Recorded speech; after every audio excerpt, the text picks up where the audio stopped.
Well, hello, and welcome back. I'm AJ O'Neill. This is a special edition of Beyond Code Live, where, for one, my screen over here is actually full screen. We're going to have to figure out how to do this, but look at what I have. That's right. Let's see. We might. Well, first of all, we need to get rid of that thing. Let's. We're gonna make that go away for a second. There we are. And then, whoa. There we go. Sorry, I moved something around over here. All right, so here we go. So I'm gonna open this thing up. Oh, there's a tab. There's a pull tab. Let's see if we can. So I got a nice pull tab here. Oh, it just comes up. It looks like I'm supposed to rip it. It looks like I'm supposed to rip it. Hold on. Let's put this down. Yeah, I'm gonna just pull this tab here. All right, there we go. And then it folds open. Ooh, nice. Look at that. Hey, we're gonna need to move. We're gonna need to move this thing around. Maybe let's see what we're gonna. Well, here it is. All right, it's in there. Okay, let's pull that out.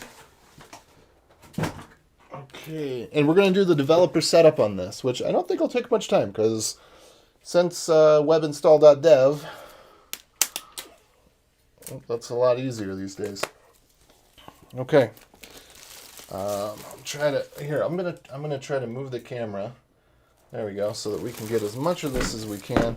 Maybe even move it down a little further. There we go. That way I can work from the desk. And let's see.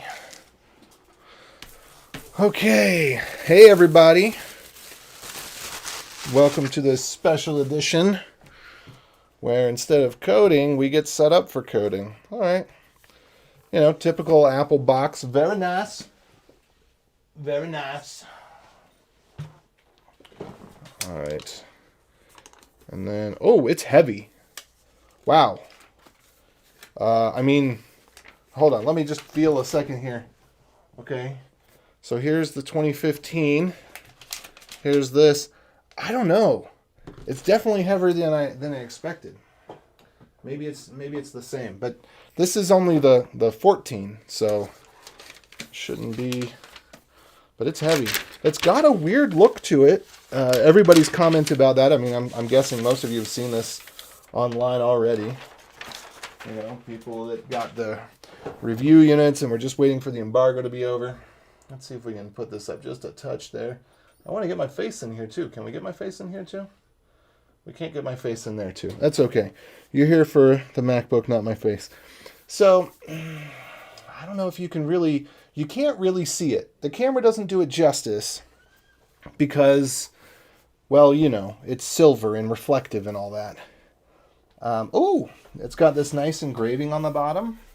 I'm surprised that they were willing to sacrifice the thinness to be able to make it thick enough to put that in there. But it looks nice. It looks nicer. I'm glad to say that it looks nicer than what I thought it looked like from the other unboxing videos I was watching.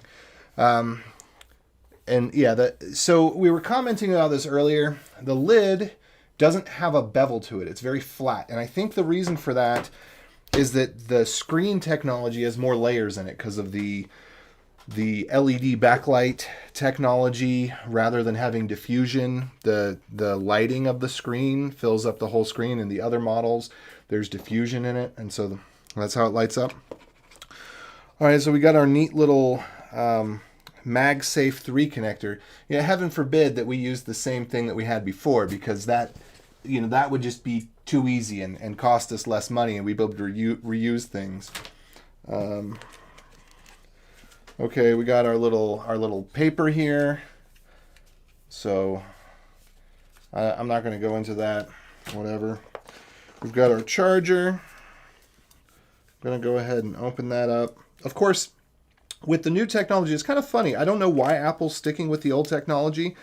Maybe because they just bought a whole bunch of parts and didn't expect there to be a new technology. By the way, Apple is the reason that we have switching power supplies. The Apple I don't know if it was the Apple II. I think it was the Apple II is the reason we have switching power supplies. Because Steve Jobs says, why are power supplies so big and hot? And he got an engineer to design the switching power supply.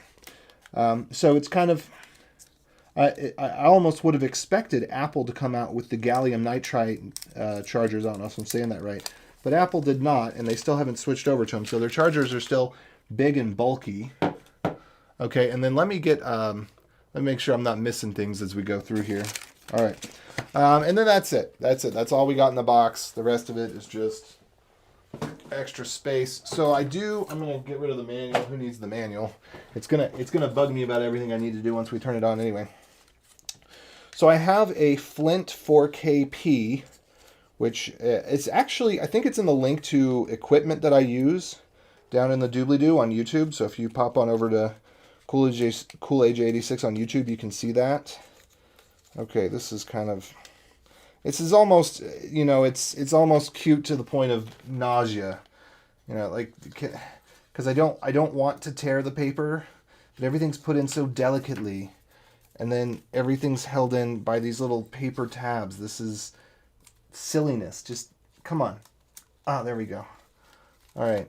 I don't know. It's one of those things where they made it so cute, I don't want to break it, but they also made it so delicate that how can you not rip it and break it as you try to get it open. But, okay, I like the feel of this cable much, much nicer than the previous cables. It's got more of a nylon shield to it. And this should just be USB-C, and this is the 96-watt charger. So if I'm not mistaken, the Max has a special, more powerful mode. But yeah, I like this charger a lot more, or the feel of this. It just feels more sturdy. It feels, I guess the whole thing feels a little more thick and a little more sturdy than what we're used to. Now let's see if I can find a place to plug this in.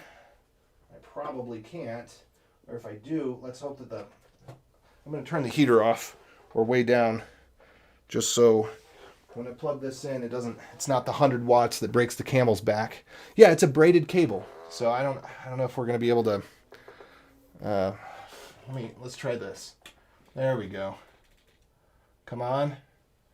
Come on, you can do it. You can do it, camera. No. Focus on me. There we go. Almost. I don't know what to do. I could put it in manual mode, but this thing's too... Oh, there we go. Yeah, so you can see it's braided cable.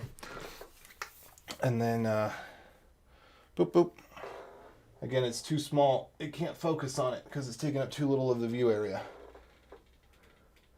But yeah, so we're just going to plug this in here. So we've got our USB ports and our HDMI. So here's what we're going to do. I've got my Flint 4KP right here. And I'm going to plug in first the USB. And I got to find an empty USB-C port to put this in. So there we go. There's our HDMI. Let me back this out again. Hopefully we get a little bit better. And then maybe I should turn this off and then let it try to brighten up. Auto bright, come on, ISO. There we go. Now I need to figure out where dare I try to plug it into here. I dare. Or can I try to plug it in there? We'll see if this works. Hopefully this doesn't screw everything up and cause the camera to turn off. You know how USB ports are. You plug in one thing and it sucks a little too much power and then everything flickers and goes away. So hopefully that doesn't happen here. All right, and then we've got our in. So now this is going to come up on the screen shortly. And, you know, I was going to say... do the whole let's pop a top word from our sponsor, not our sponsor, but this isn't a time to open focus. This is a time to open happiness. And I don't believe in drinking Coke, so that's just right out. Okay, so now let me pull this up a little bit. Well, we'll see. I'm going to go ahead and let's see. I'm going to add an image capture. Fire hazard. Which one's the fire hazard? Everything? Everything's the fire hazard? All right, let's put in video capture device. We're going to add a new... Is the Flint 4KP in here? I don't think it's in here. Flint 4K P MacBook Pro. There we go. And the device we're going to select is, all right, there we go. No signal. Cool. All right, we're just going to go ahead. Let's open it up and see what happens. Let me get the mic over here so you can hear that beautiful chime when it comes up. That beautiful bong. Oh, it didn't. Oh, there it goes. Nice. It's got the bong. Okay.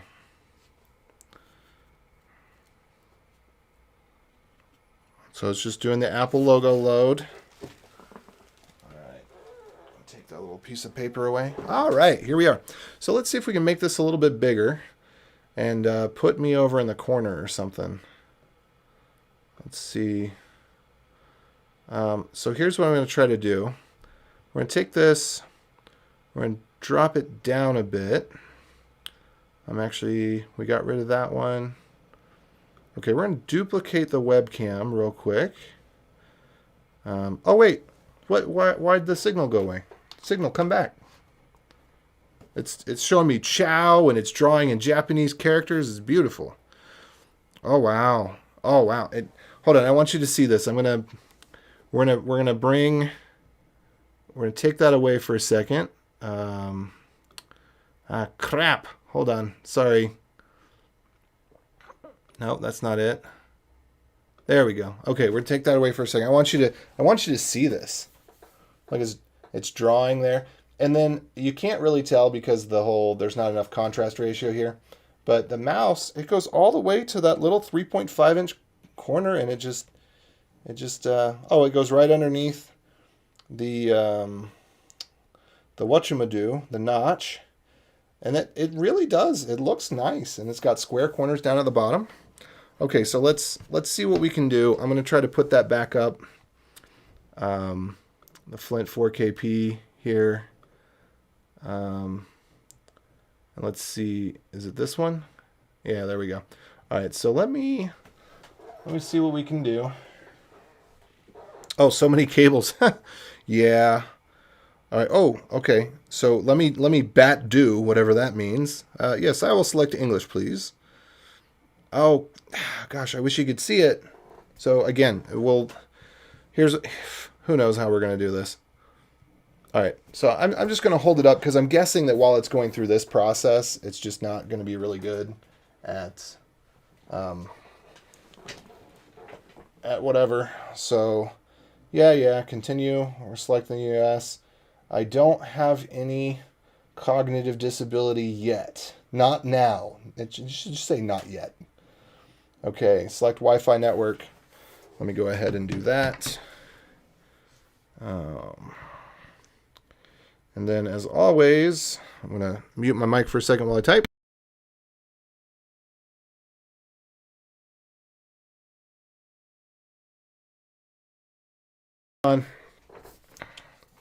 Let's see if it's going to connect here.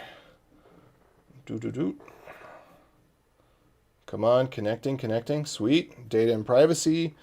And we'll get it connected back to the HDMI once it can get connected back to the HDMI. Migration Assistant. So this is what I'd normally do.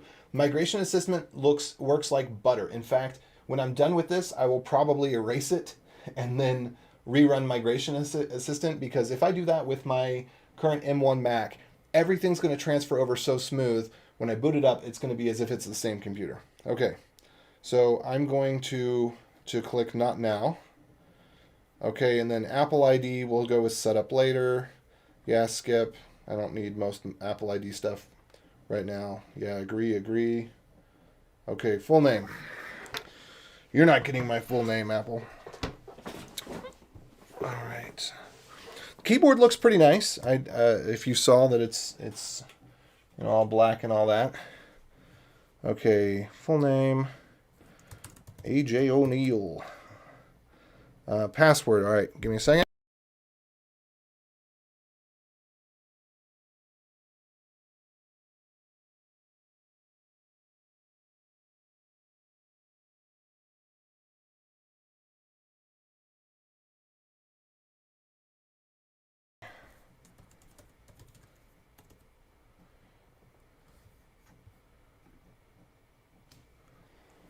Okay, it's creating a new computer account. Huzzah! I'll put that up here. That's nothing much fun to see. Let me see if the capture started working again yet. No, it's still not working. I'm gonna unplug and replug just to see. Unplug, replug. All right, enable location services. Yeah, I'm gonna do that. Share Mac Analytics with Apple. Share crash usage with developers. Sure, why not? Let me go in and see if I can. Let's try one more time. I'm sure that once. Oh yeah. Let's do. Oh, maybe it was too low. I need to tell it to use 1080. Is that going to work now? I think that might have been it. It might have switched to 720, and that's too low for this thing to show on. Or maybe it just doesn't, it just doesn't care. It's saying, hey, you're getting this thing set up? Fine. All right, weekly reports, downtime, content privacy, setup later, setup later, setup later. Enable Ask Siri, no, for a multitude of reasons. One, I don't like everything that I say being transmitted to the internet, but also I want it to be faster. I want search to work well. I don't want Ask Siri crap. I'm gonna show you how I disable all that. Okay, set up Touch ID. Yeah, we'll go ahead and set up Touch ID. That doesn't take too long. Let me just lift and rest my finger repeatedly. And then we're going to do the whole thing where, well, you can see what I'm doing here, just so you can see, All right, capture the edges of my fingerprint. Touch ID is ready. Choose your look. I'm going to go with auto. Come on. Can we... So, okay, now we should be at the point where I should be able to get this thing to show up on that screen. So I'm going to unplug it and replug it one more time entirely. Let's plug in this side of the cable. We're going to put this in. Hopefully it'll come back to us. Oh, come on. Are you going to work? Are you going to work?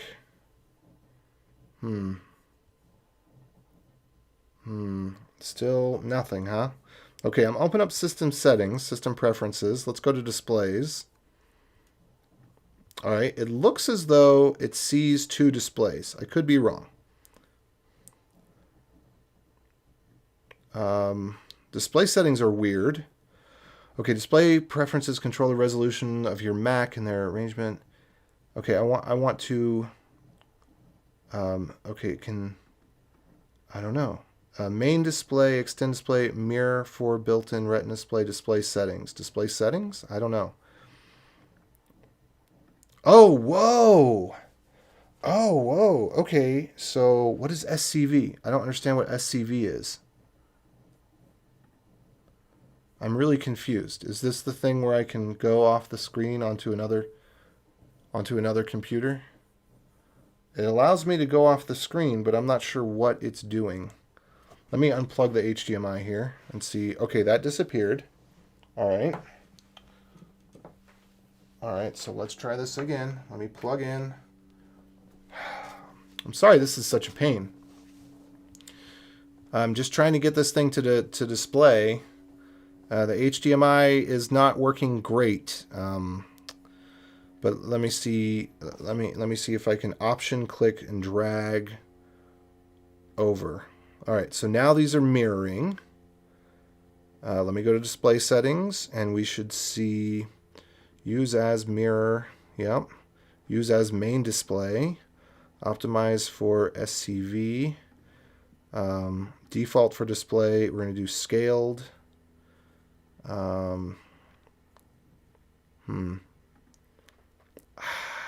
Color profile. Why can't it? Oh, all right. Yes, we're in. We're in. Okay, cool. All right, now, gosh, that's kind of hard to see. I don't know if you can see that very well. Let's see what we can do here. So what I might do is temporarily. I've got another one of these. Hold on. We're gonna change desktops for just a second. So I've got this little picture-in-picture over here. I'm gonna copy that picture-in-picture, And I'm going to paste it over here. Okay. Sorry, we lost the chat. And we'll just move that around. And I guess we can move this around as well. So maybe we'll make this a little bit smaller. And there we go. And then I guess I got to get my head in the picture here if we want to do that. Let's see.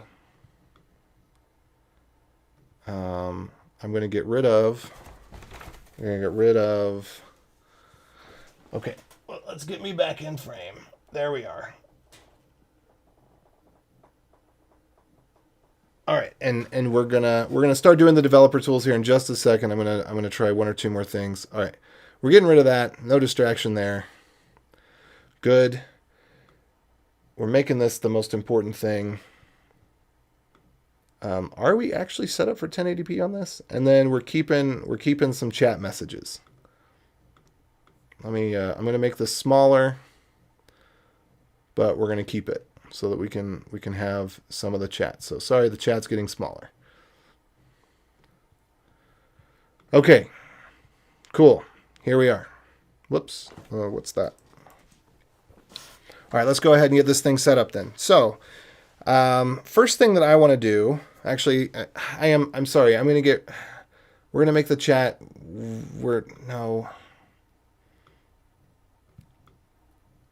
There we go. That's what we're going to do. We're going to go with that.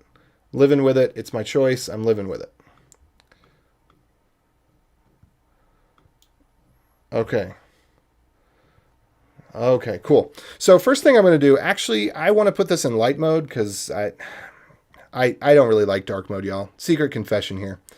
So we're going to go, where is light mode at? First thing we're going to do is we're going to tell this thing to optimize the display, optimize for AJ's MacBook Pro. Okay. Does that actually looks a little bit better, doesn't it? Let me know.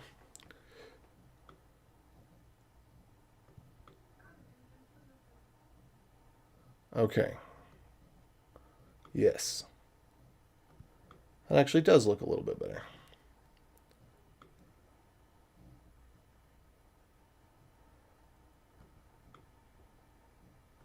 All right, so we've done the unboxing. Now let's do the developer stuff. So first thing I'm going to do is I don't really care about having so much space. I like to, well, for this at least. For this, let's make it nice and, yeah, that's probably good enough. Okay, so we're going to go for that.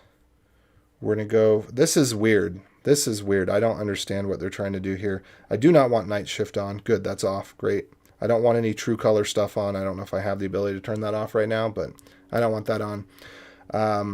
So the first thing I'm going to do, okay, clap, restart. This is where I'll cut it and join everybody back in. Well, hello and welcome. I did the unboxing. That was kind of boring. Took me 20 minutes or whatever to get the computer to the point where the HDMI works. Now we're ready to go. So the first thing that I'm going to do is I'm going to go into Finder. No, the first thing I'm going to do is I'm going to go into, what is it, General? Let's put it back in light mode. Okay, thank you. And let's get a desktop that doesn't look so depressing. How do we do that? Desktop and screensaver. Can we get something? Oh, weird. Can I pick? I'm confused. I'm very, very confused. This normally, when I pick something, then it just does it. Right?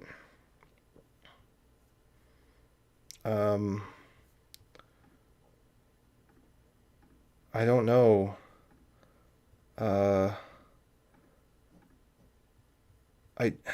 Dang it. There we go. Ah, that's nice-ish. I can go with the purple. They're a little too heavy on the purple this time around. I want the more traditional kind of pretty colors. They're really trying out something fresh here.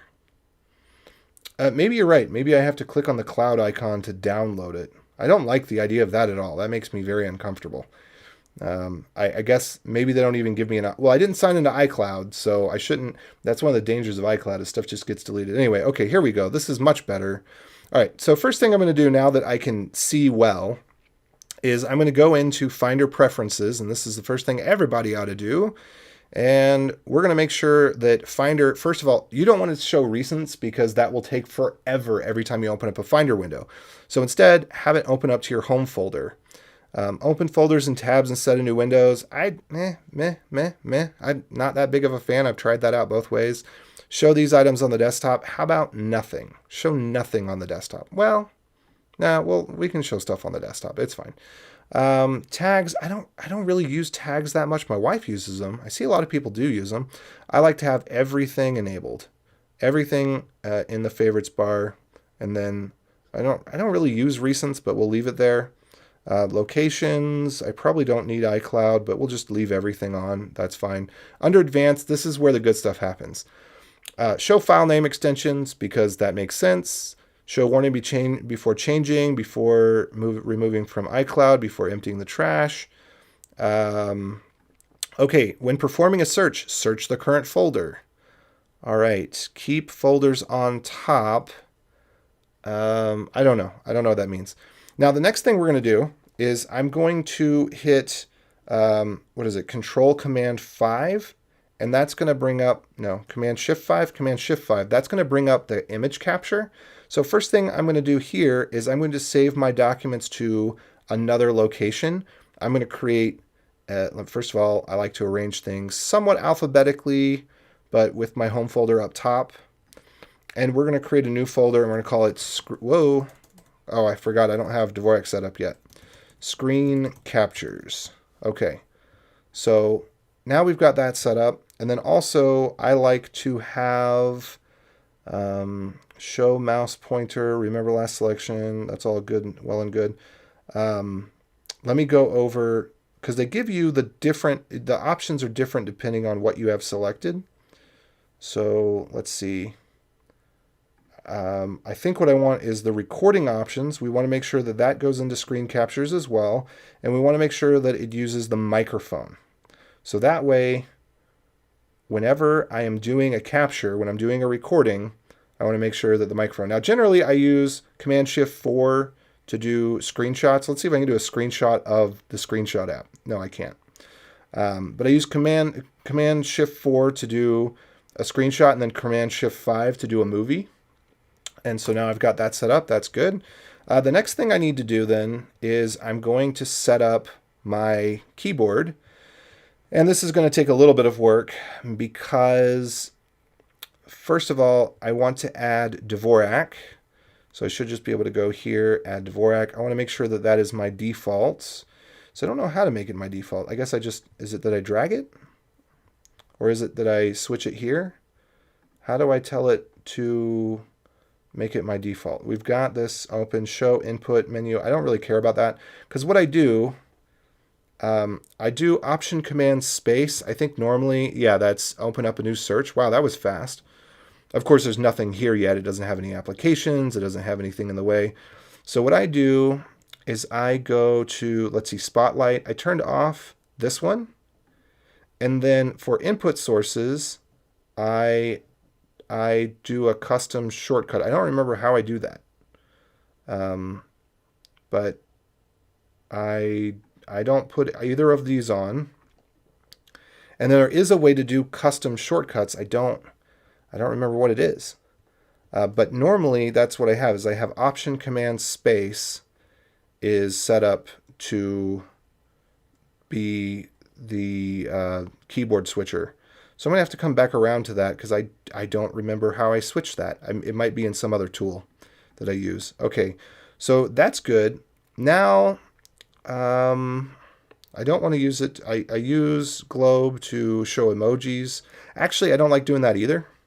So I think I'm just going to set the globe to do nothing because I find that it's more reliable to have the Control Option Command show emojis. Yeah, there we are. That's already set up. Good. So Control Option Command will show emojis, and that works more reliably than the globe button. So there's a new globe button on the keyboard for those of you that don't know. Let's see. Hit the little cloud thing in the image, download it. Yeah, we already talked about that. There we go. Okay, so next thing I'm going to do, everybody's favorite browser to download a better browser. Let's go ahead and grab Brave. Oh, good. Now I can somewhat type. Ugh, yuck, yuck, gross. I don't want yuck, yuck, gross. I want DuckDuckGo. No, that's not what I... What did that do? Did that make a bookmark? I don't want that to be a bookmark. Can I undo that bookmark? Whatever. Yeah, so we're going to go Brave here, and then, what is it? Okay, so I actually do use Safari. So since I've got Safari open, we're going to do a couple of Safari things. We're not done with the keyboard yet, but we'll do a few Safari things. We're going to go in Preferences in Safari, and we're going to go into Advanced, and we're going to, oh, that's nice, Show Full Website Addresses. I didn't notice that before. Show Developer Menu. So now we can hit whatever it is. I think it's Option Command I brings up the inspector, so that's good. Okay, I got to turn off. Hold on. This is bugging me already. Let's go into Trackpad. Force click and haptic feedback. Let's turn that off. And then there we go. Firm click. That's the way I like it. Okay, cool. Yeah, this feels better. It doesn't really feel better because it's just digital and a speaker, but I think it feels better. It feels more natural to me. Okay. So do we need to do anything? I don't think we need to do much in the privacy. We've got enable JavaScript search. There we go. Search. Let's turn that to DuckDuckGo. I wish we could add enable quick cert website, manage websites, no websites. The touch feels different on this one. Let's see here. Passwords. We don't need to worry about that. Tabs. Oh, interesting. I'm interested to try this out. What if we did do because I don't use this other stuff here very often. What if we tried compact? And then what's the difference? Let's put that over to the side real quick. Oh, I don't have better touch tool on here yet. I got to get better touch tool on here. Oh, there's so many things that I need, you know. Okay, that firm click might be too firm actually. But what's the differences here? It gives us the back button. Do we still have a back button if we do it this way? No, we lose our back button. I kind of like having the back button. Let's go back to that. That's a new option, or at least I haven't seen it before. Opens with start page, sure. New tabs open with start page. Home page is, of course, search.brave.com. Why don't we just open new tabs with home page? New windows open with start page. New windows open with home page. I don't know. Remove history items. Never. I don't want to remove my history. Are you crazy? Open save files after downloading. I don't know that I really want that either. I kind of like opening it. All right. So here we are. So keeping track of things. Let's see. Okay, I'll leave the gestures alone for a second. I'll finish one thing at a time. So we're going to download Brave, and we've got M1. Yeah, we're going to allow that. Okay, something about this click does not feel right. Did that already download? Allow. Maybe I need to change it from firm to medium. I'm going to try back to that. It doesn't quite feel right, but it seems that it's more accurate maybe. And I am going to enable expose so I can do this and this. So I like being able to do that. And then I also like being able to put things to the side. So the next thing we're going to do, we need to get better touch tool, and we need to get carabiner elements. So carabiner elements. There we go. So we're going to get both of these things. They've got a new name for this. Download set app via set app. I don't know what that is. I'm a little bit wary of this. Where's the normal one? It's totally possible. There we go. Favoli AI. This is where I normally go to get this. So they're doing this weird thing with Safari where the bar matches. I don't like that actually. Can we change that? Can we say tabs don't change color? Show color in tab bar. There we go. Let's get rid of that. I mean, I like color, but there's a number of things I'm going to end up doing here. We're going to download the trial. And then carabiner elements. So let's download. And what these are going to allow us to do is remap the keyboard and some stuff like that. Okay, The touch on this is different. I swear it's different. It's not reacting the way that I'm used to with my Magic trackpad. This feels different to me, but whatever. By the way, don't put your software in the public domain. You need to license it. Creative Commons 0. I've got a blog post on this on therootcompany.com. The public domain is not a valid license. You can't just say public domain. You can just say public domain, but it doesn't mean anything because it's a very ambiguous term.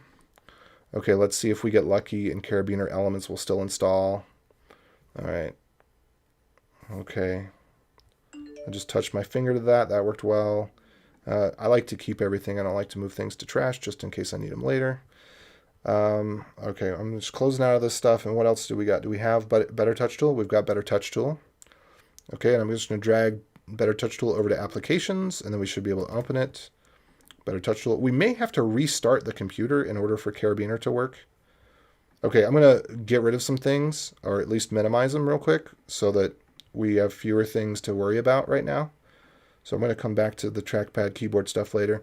So we're going to have to open up System Preferences, and we're probably going to have to do this a couple of times. Oh, let me go back here. It's going to be under Input Monitoring. I'm surprised. Better Touch Tool, blah, blah, blah, blah, blah, blah. Okay, open System Preferences. There we are. So now I got to click the lock. I'm going to have to touch my finger. I really do love the finger lock thing. I think that's great. All right, now this is allowed. Continue. Yes. So there's just a couple of different places. This will still work. All right, start using BTT and Open Preferences. That's great.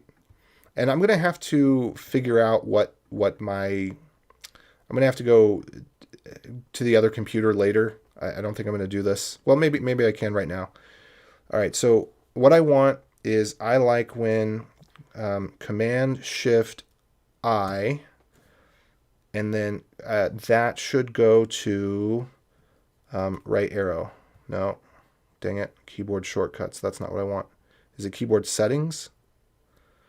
But what I do is I set up my arrow keys so that my arrow keys are actually IJKL. Well, actually, I make it IJKP because P is where L is in Vim, and then that works for me better. But I make it so that Command-Shift-IJKL will open up other things. So can I just tell it, send keyboard shortcut? No. Get me out of the wizard. Just take me to the thing that gives me what I want. Because right now it's trying to do the wizard thing, and there's another way to do keyboard settings. There's a way to get out of the wizard and just directly tell it what I want. But I don't remember how to do that, so we might move on from this in just a second if I can't figure it out. No, I don't want to record a keyboard shortcut. I want to... okay, assign action to trigger.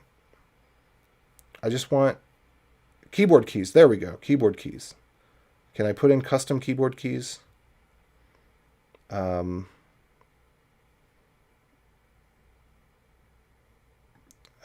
don't. I'm gonna have to. I'm gonna open this up on my other computer real quick, just so that I can see what options are selected, because it's got the stupid like let me help you do things window open, and I really don't want that. What I want is the just set keys and set keys. You know, pick keys and set them. That's what I want open. Let's see. Where are you, Better Touch Tool? I'm finding that on my other computer so I can copy my settings over. I think it's doing the stupid thing where it is firing up my backup drive before it'll open up an application because, you know, whatever. Okay, so there's something over here.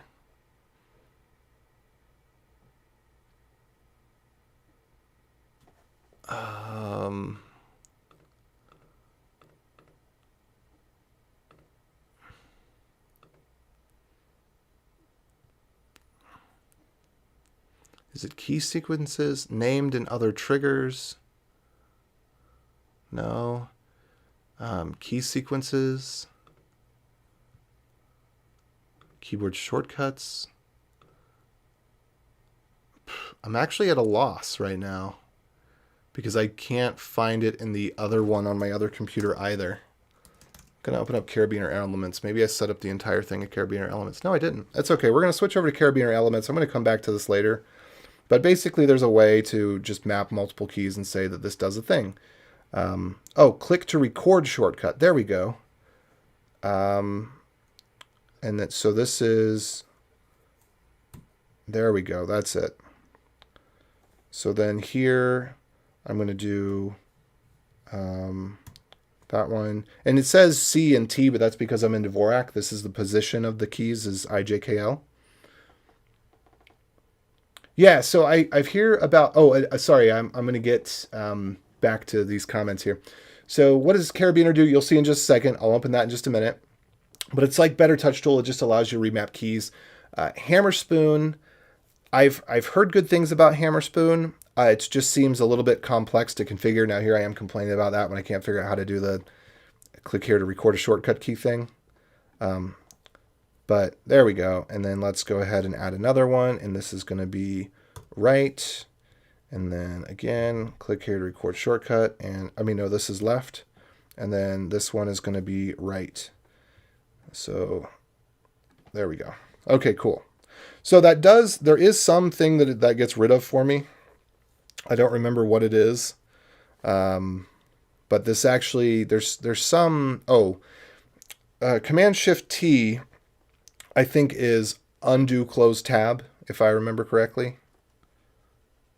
And so I lose undo close tab, and there's a couple other ones that I don't use that I lose by remapping these. But there, now I'm done with Better Touch Tool. It's done its job for the day. Now I need to do the same thing with Carabiner Elements. So I'm going to open up Carabiner Elements. And you know what? I'm going to go into Finder again real quick. I don't like showing disk drives on the desktop. So generally I don't like showing anything on the desktop. So I think I am just going to leave nothing shows up on the desktop. There we go. And then I'm going to go to Carabiner, and now you'll see what it does. So I'll close out this other stuff. I'm going to leave open security because, as you can see here, it's going to complain about it needs to open up this, that, and the other. So I can get out of that. Here we go. So system extension blocked. Go to open security preferences, and then down here, so you can see Carabiner virtual keyboard device is basically virtual HID device, human interface device, basically saying keyboard or game controller is disabled. So we want to allow that. And then we're going to have to open system preferences again, open system preferences again, and then we click these buttons. Now, whoops, we might need to do one more thing here. All right, now it's saying keyboard setup assistant. So let's see. This is going to be Z and question mark. Good. Yes, that is the keyboard. It's providing layering on top of my keyboard. So my keyboard goes first through the virtual keyboard and then to the system. So now if I open up Carabiner, okay, this is also annoying me. I do things out of order, so I'm just going to be real with y'all. I do them out of order. I'm going to go back here. I'm going to go to, is it general? I don't know where it is. Maybe it's dock and menu bar. Man, they get too many options these days. I like it to be on the left. There we go. So I like my thing to be on the left. And then I just get rid of the stuff I don't use. So let's just go ahead and get rid of all this stuff that I don't care about. And that I'm never going to use. Again, the click is off. It's not catching the way that I expect. Now, this happened when I first moved to the Magic Trackpad 2. I guess this must be a Magic Trackpad 3. It must be a different hardware design. It took me about a month to get used to the way that it clicked. I really prefer the physical ones, but, you know, it's the times we live in. What can you do? I'm probably not going to be using maps. I'm definitely not going to be using mail. Let's see. I don't need Launchpad because I can just do that with my fingers. They keep on renaming what that thing is, too. I don't need Apple TV. I do like music. I do like contacts. I don't use reminders that often, but we'll leave it there. I don't need FaceTime. I do like messages, and let me go ahead and just go to... Actually, I like to put these underneath because they're not as useful, and I might get rid of recents. I don't know that I've ever used recents. In fact, I think I'm just going to get rid of recents. So let me go back to Finder Preferences, sidebar. Let's just get rid of recents. And I like the AirDrop to be up there at the top. But we're going to go into Applications and Brave. I'm just going to open up Brave, and then it's going to give me a bunch of blah, blah, blah. Okay, start Brave, set Brave as the default browser. Yes. How about no, I don't want notifications. I'm going to use Brave. Let's go. Import from. We're not actually going to import. We're just going to do next. We're going to do next. We're going to start using rewards. I'm going to skip. We're done. We're all set. Okay, great. And then what I would do is I would put in my passphrase thingy. Chrome. Let's see. Whoops. I should finish one thing before I move on to the other. Chrome theme store. But I have Brave Sync set up, but I'm not going to show you me typing in my passphrase while we're doing this, so I'll set that up later. For now, let me just pick a theme that's decent enough. Which one do I use over here? I think I use the Chrome Classic, I think is what it's called. I'm going to search for that. Chrome Classic Blue. There's two Chrome Classic Blues. One of them is awesome. The other one's not as awesome. I think this is the not as awesome one. I think this is the more awesome one. I think that's what I do. Yeah. Yeah, there we go. I like color. I don't like black and white. I'm not a big fan of all that nonsense. Okay, cool. So now we've got Brave. I can go ahead and move Brave up to... Actually, you know what? Typically, I'm actually not going to have Brave be my default browser. I'm going to go back to Safari and then go to Preferences here. And there is a default browser somewhere. I don't remember where it is. Probably under Advanced. Again, the click's not working really well. Proxies, extensions, websites, privacy, search, general. Maybe it's under general, set default. Yes, I am going to, because I like it. Safari opens faster. It uses less energy, blah, blah, blah. So I actually do like Safari to be the default browser, even though I primarily browse around in Chrome. Okay, so we're almost at the point to go to where we're talking about what Carabiner does. I'm going to go ahead and get rid of all this stuff. Getting out of that. Okay, so now we're at Carabiner, and what I'm going to do is just reassign my keys. So caps lock is going to be reassigned to, I have that do backwards, so delete or backspace. I also probably need to go into here so you notice a target device, all devices, or you can choose a particular device.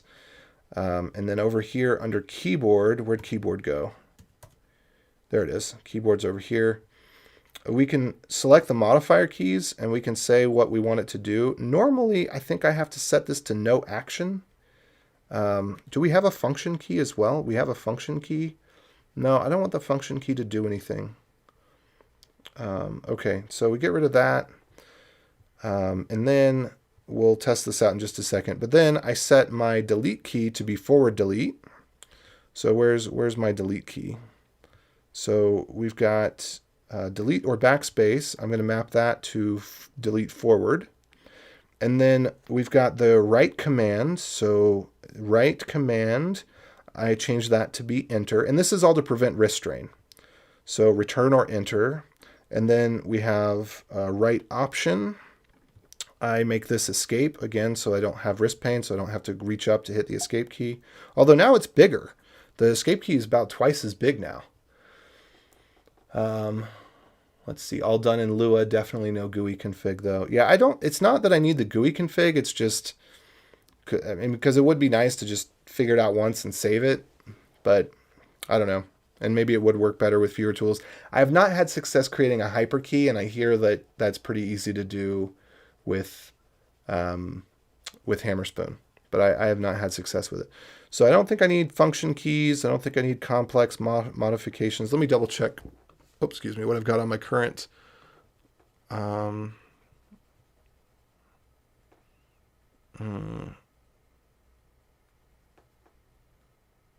okay. So I'm actually doing my left shift plus command. What the heck am I doing in Better Touch Tool then? So apparently I have a rule set, which I could probably do this. I probably would just have to download it or something, yeah. Or open up the JSON file. I probably have a note on my computer in my home directory that says how I set this up. Anyway, so this is rather than setting it up in Carabiner on the other computer, I actually had it, or setting up in Better Touch Tool, I actually had it set up in Carabiner, because Carabiner has gone through a couple of iterations as all these security policies have changed, where it wasn't able to do as much, and now it's able to do it all again. So a Carabiner, I think, is actually how I get my streaming keyboard to behave, so that I can use hotkeys on it. But it turns out it doesn't work that well. You may have noticed. I half the time at the end of the session, I go to click it, and then it doesn't actually work. Let me see if we can... There we go. There we go. Okay. What are we up to next? I think that's done. All right, so now I think I can use my computer. Let me go ahead and go into Brave here and type some stuff. All right, hitting delete works. I don't like the lag on this, and it's really slow. So let me see. I don't remember if let me try that. I think that I do this in settings. I go into keyboard and I say, make the key repeat fast and make the delay short. So there we go. Yeah, let's make the delay even shorter. Okay, cool. That's pretty good. Yeah, I like that. That's pretty decent. Okay, now the next thing that I want to do while I've got this open, let's see, we go to text, check this out. So we can put in shrug and then have that be the shrug emoji, shrug emoticon, because it's not an emoji. Yeah, there we go. So we just copy that, we paste that in here. So now if I go do this, for example, and I type shrug and I hit enter, of course it's not going to work. Of course not. It's really kind of annoying because it depends on, whoops, let's go search.brave.com. Can I tell this thing, I want to change my default search engine, whatever. All right. So it depends on where you are. There we go. So in some, it just depends on the stupid autocorrect stuff. So I do not like correct spelling, capitalized words, add periods, use smart quotes, get rid of all that stuff. As a programmer, that's the death of you. You do not want any of those things on. They totally mess you up. But I do have, let me see what I've got in my other one. I do have certain shortcuts set up. Checking on my other computer right now to see what they are. But I put a couple of macros in here. Shortcuts.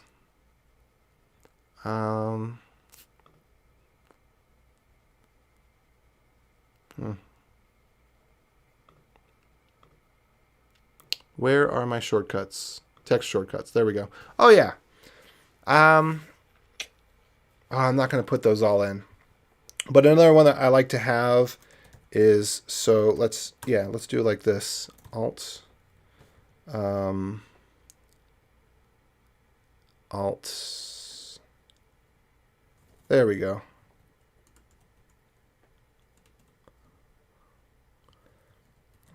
So I say, okay, if I type out Alt, then what I want is KBD. This is for Markdown files. So when I'm in a Markdown editor, that's what I want. And I have a couple of things like this. I'm not going to enter them all in, but I'll just enter in a few to show you. Well, maybe I will enter them all. KBD, command, and then let's see, command, do we have this? Maybe it's the Apple, what is it called? It's got a name. What's the name of that thing? The flower? Okay. Apple command key. There we go. I'm just going to copy this thing. I don't know what its name is. It's got some name. It's probably that. It's probably a French name. Whoops. Yeah.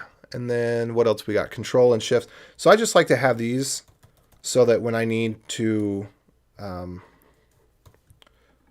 write documentation, I've got quick and easy, exactly what I want. And then control is what? Control. There we go. We'll do control. And then what's the other one that we need? Shift. So this way, as I'm writing documentation for people that are doing keyboard shortcuts, whoops, I can just quickly use these macros to have them give me what I want and have the nice little icons with it. There we are. Okay, cool.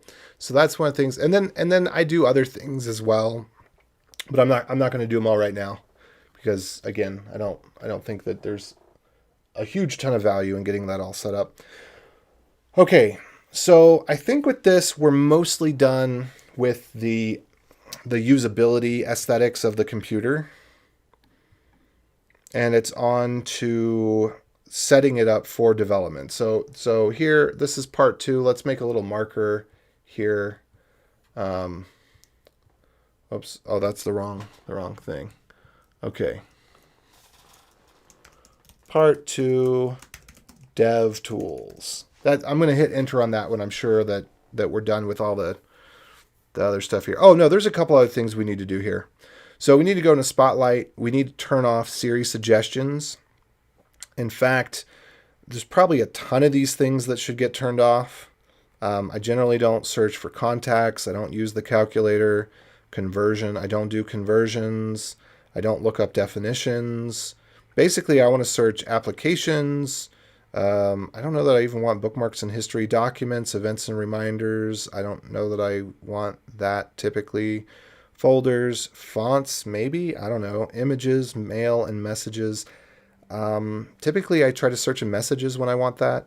Movies, music, other, PDF documents, presentations, spreadsheets, system preferences. So we'll see. But that's kind of what I like. And then prevent Spotlight from searching certain locations. I don't really have anything that I like to prevent it from doing. So let's just go through here real quick. Accent color, I don't know. Blue is nice, maybe. Show scroll. Oh my gosh, I need to have this on. Oh. Wait, no, this still doesn't work. I hate you.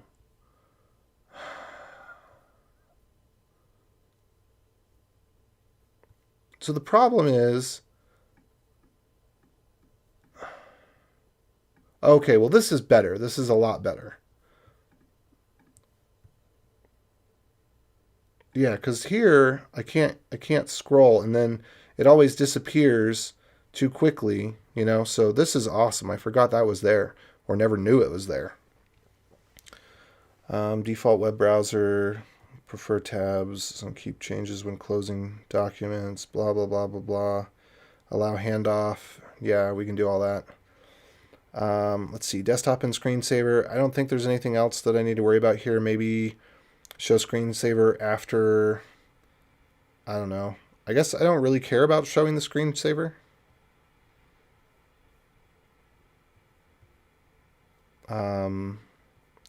Let's just go ahead and get rid of that. Sometimes I like to have the hot corners. Oh, this is one of the things about Better Touch Tool that I forgot to mention. So this right here, Better Touch Tool, this is the reason I have Better Touch Tool, because it includes Better Snap Tool and it has all the other stuff. But with Better Touch Tool, you can snap your stuff. So see, I just pull that up or I pull it over here. Better Touch Tool gives you snapping. All right, that's one of the reasons I like Better Touch Tool. Okay. So then, oh gosh, this feels so awkward. Bluetooth, AirDrop. I actually kind of like that idea. I didn't realize that was there. I think that's new. Keyboard brightness, focus, screen sharing, display. I don't know about most of this stuff. Now playing, accessibility. Oh, we do need to go to accessibility. I'll go to that next. Clock, Siri. Let's make sure all Siri stuff is turned off. Okay, so next we're going to go to accessibility, and the reason for this is to add more contrast and make the display just look nicer. Okay. So display, is it reduce motion? No, we don't want to do that. Increase contrast, that's way too much. Reduce transparency. Gosh, they're all now a little bit too much now. They used to be a little bit better about that. I don't know. I could maybe get used to this. We'll see. I don't know if I like that as much. But it's definitely easier. Differentiate without color is really nice. You can't see it here, but it works in some places. So those are typically the two that I like to have. There was another option that it looks like it's gone now.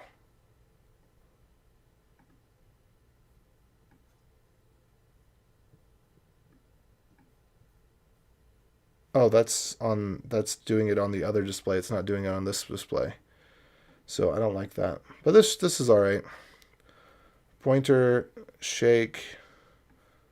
Oh yeah, and I like to make the pointer a little bit bigger, just anyway. Just in general, you know. Boop. And then when you shake it, it gets ultra large, but that's maybe a little too big, but I do like the pointer to be bigger than normal. And then audio, this is really nice. If you're ever doing an event under audio, play stereo as mono. It really works well when you've got to set up speakers in such a way that you lose the stereo effect anyway, or you want to use one channel for one thing and another channel for another thing. Let's see. I don't think there's anything else on here that I wanted to do. Pointer control. Spring loading delay. What does that mean?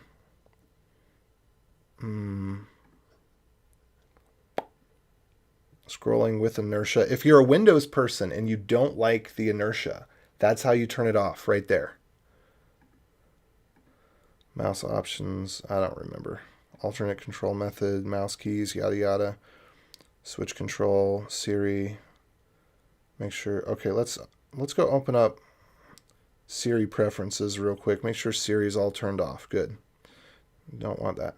All right, so what did we do? That was dock and menu. So now we're on to mission control. I hate it when it automatically rearranges spaces based on most recent use. Meaning, if I had it at number 2, desktop number 2, I want to keep it at desktop number 2. Okay, so I don't like it when it automatically switches spaces based on use. I want to know what's to the left and what's to the right. I have no idea who would want that. When switching the application, switch to a space with open windows for the application. 6 of 1, half a dozen on that. Sometimes it's useful because it helps you find something no matter which desktop it's on. But with Finder, it's really obnoxious because I wish I could say, for Finder, when I want to open up Finder, just open up Finder on the current desktop. Group windows by application, no. Displays have separate spaces. I remember when they added that feature, that was great. Sometimes it's nice to have hot corners. I have it on this system. I don't know if I need it on there anymore, but hot corners allow you to set up these sorts of things, but without just by reaching into a corner. All right, so that's good there. Siri, we don't want any Siri. Spotlight, we already turned off most of Spotlight and just kept the things that we want. So the Spotlight will be really fast so that when you open the Spotlight and we search, the problem is, it's doing this stupid search the web thing, right? So can we get rid of that entirely? Can we say don't search the web, please? Siri suggestion should make it turn off search the web. All right, and then what was it about keyboard shortcuts? Okay. Anyway, let's go back here. So language and region, I don't think I need to do anything with this one. By the way, it is really cool. If you don't know, let's see, what is it? Alt-G is the copyright sign. No, is it Control-G? Alt-G?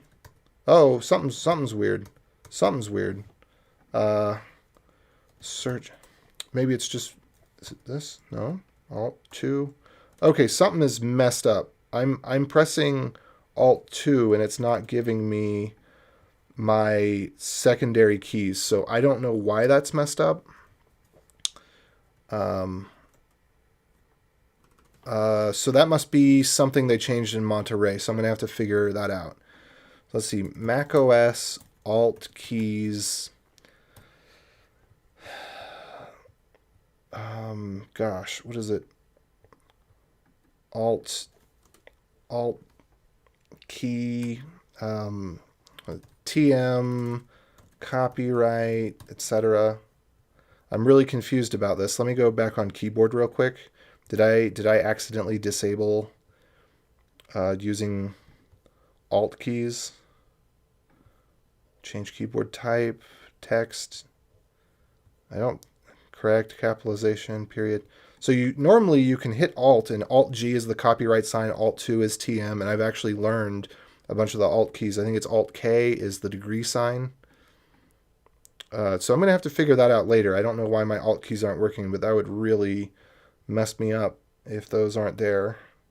Temperature, select text and images. That's interesting. That's a new one. There's keyboard preferences. No, let's go back. Translation languages, advanced. Dates, times. Okay, I don't need any of that. Apps. Nope. Okay, notifications and focus. Oh gosh, probably a million things I want to turn off here. I don't even know if I want to spend the time on it right now.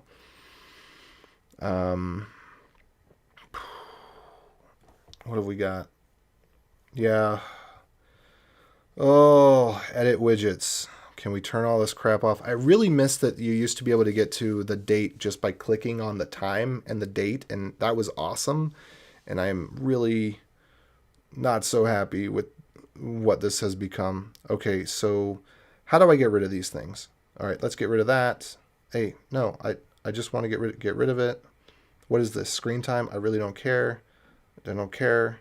That is sometimes useful, but not generally useful. Maybe up next would be useful. I definitely want month. Yeah, this one I think they got rid of before. Calendar. I don't know about that. I don't know that knowing the temperature is really useful for me. Knowing the time in different places is sometimes useful for me. But that's usually more when I'm working on a particular project. Is there anything else? Maybe notes? I don't know. Keep listening where you left off. That seems like that could be interesting. Let's bring that up here. List, reminders, daily activity, symbol, watch list. What they ought to do is put you back with your performance characteristics of your machine, your activity monitor. I wonder if they've got that activity. Yeah, they don't have that. Okay, cool. So I'm done with that. But I miss when you could click on this. Well, this is all right. This is all right. Now that they've added back a calendar widget, because I looked for this earlier and they didn't have one. Now we got our calendar widget again. I'm good. Now why is my cursor not changing? Okay. Alt G is for copyright. Yeah, so something's going on. Alt G is not doing the copyright thing. And I'm not sure why that is. It could be an issue with the Better Touch tool, or who knows what it is. Let me get rid of Better Touch tool. I'm going to quit out of that, and then let's see if Alt G works again. Nope, doesn't work. Let me quit out of Carabiner. Quit out of Carabiner, and then let's see if Alt G works. Nope. So I don't know why it's not working. Now I need to get Carabiner back open so my backspace key works the way that I expect it to. So I don't know. Oh no, everything's broken. The world's a lie. I'm probably going to have to restart because it's probably just some issue with the virtual keyboard setup. Anyway, let's see. I don't want to allow notifications and banners, and definitely don't want Game Center. I don't need any of this home stuff. I don't think mail. I don't know. Messages, photos. I guess I'll leave some of this stuff on, although I don't know really what it's about. Tips? What is that? Wallet? We'll see. Okay. Internet accounts. So typically I would connect stuff so that it syncs my calendar and whatnot between my phone and my computer. I'm not going to set that up now because that would obviously, I don't want to have all my contacts display on the screen and whatnot. Let's see, passwords. I don't need to worry about any of that. Wallet pay, user and groups. I like to have my I forget how you do this. I think either you copy and paste, or you can choose from photos now. All right. But when it comes to do they have the old ones? Because I used to like to pick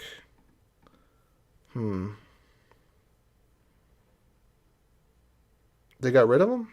They got rid of the to go. Oh, there we go. I used to like to pick the 8-ball. I feel that that's fairly representative of me. Login items. Oh, this is where you can find out where some of the login items are. They're all in your home folder in a hidden folder that's called Launch Agents. But some of them are in here. And let's see, was there anything else I wanted to do? Automatic login is off. Yeah, because this is all going to be encrypted and all that stuff. So we'll leave that as it is. Accessibility, we already went through most of accessibility. Screen time, nope, let's not set that up. Extensions, I don't even know what that's about. Share menu, okay, that's cool, I guess. Save to books, yeah, why not? Finder. I don't know about this. I really think the way that they're handling the integrating preview into everything has been very poor so far. Security and privacy, let's make sure that require password 5 minutes after sleep or screensaver begins. I like it to be more about 5 seconds because I use this for work and stuff. Hold on.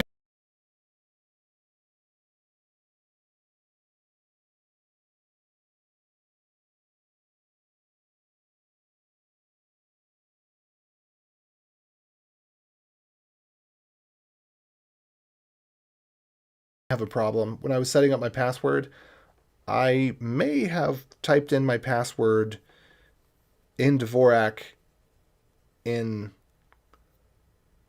US. Let me swap this and see.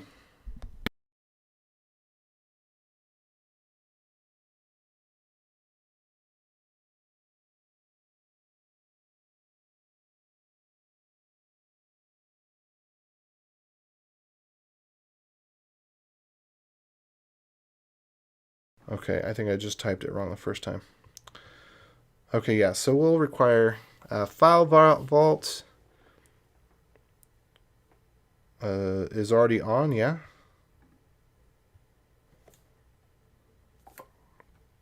File vault is turned off. Why in the world would that be the case? So let's make sure we turn this on.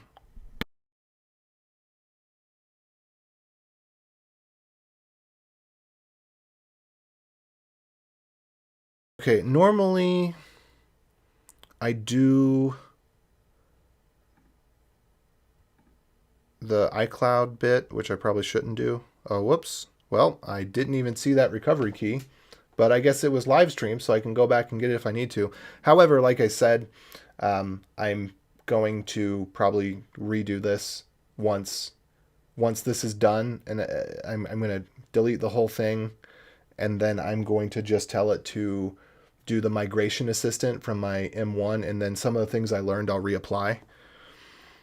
Okay, firewall. I don't need the firewall on. I don't like the firewall on. It typically is more problematic. Location services. Let's see. Contacts, calendars, photos, camera, mic. So this is where you need to go when you install Zoom and stuff like that. You sometimes have to come here manually, then uncheck them and recheck them to get them to work if you update a version and things don't work. Full disk access right off the bat. There's a number of things we need to do, so I won't even bother with that yet. We're going to get out of here. We're going to have to come back to here as we start installing the developer tools, and that'll be part 2 that I'll do in a little bit. So software update, good. We do not have that automatic. That's awesome. Check for updates, download updates, sure. Install, no. Install app updates, install system security. That's the way I like it. That's good. Okay, network. I don't know if there's anything to do about this. Okay, so nothing to do there. Bluetooth, nothing to do here. Sound. I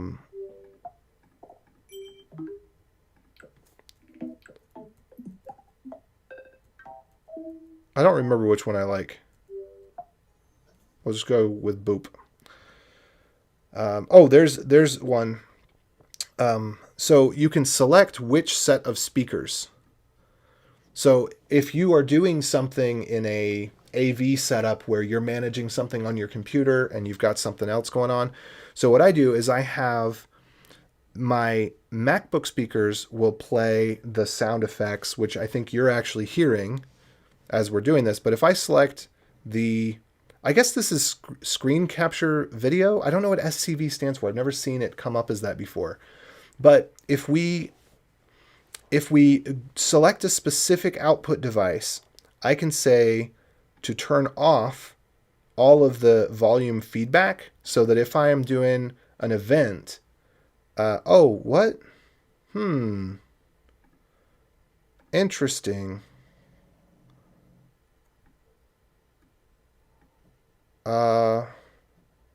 Play sound effects through, oh, okay. Yeah, so I say play the sound effects through this computer locally. But then if I'm playing music, if I'm DJing an event, or if I'm doing a meetup or something like that, and I don't want the little ticks from my computer to show up in the recording, if you're doing any sort of live streams or whatever, you want to go in here and tell it to play sound effects through your local speakers or nothing. You can also turn it off. And then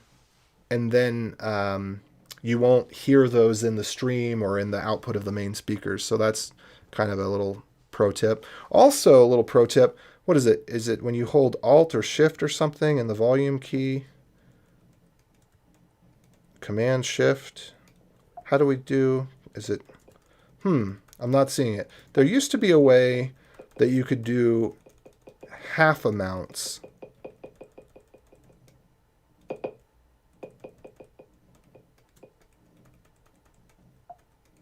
But I'm not seeing that anymore. Was it Control? Control Shift? Alt Shift? Command Shift? It used to let you do half and quarter increments. I don't know if I'm just doing it wrong or what. All right, then input. There we go. All right, cool. So sounds set up the way that we like it. Touch ID, I like to add additional fingers. So that, for example, if I'm going to go ahead and do this real quick.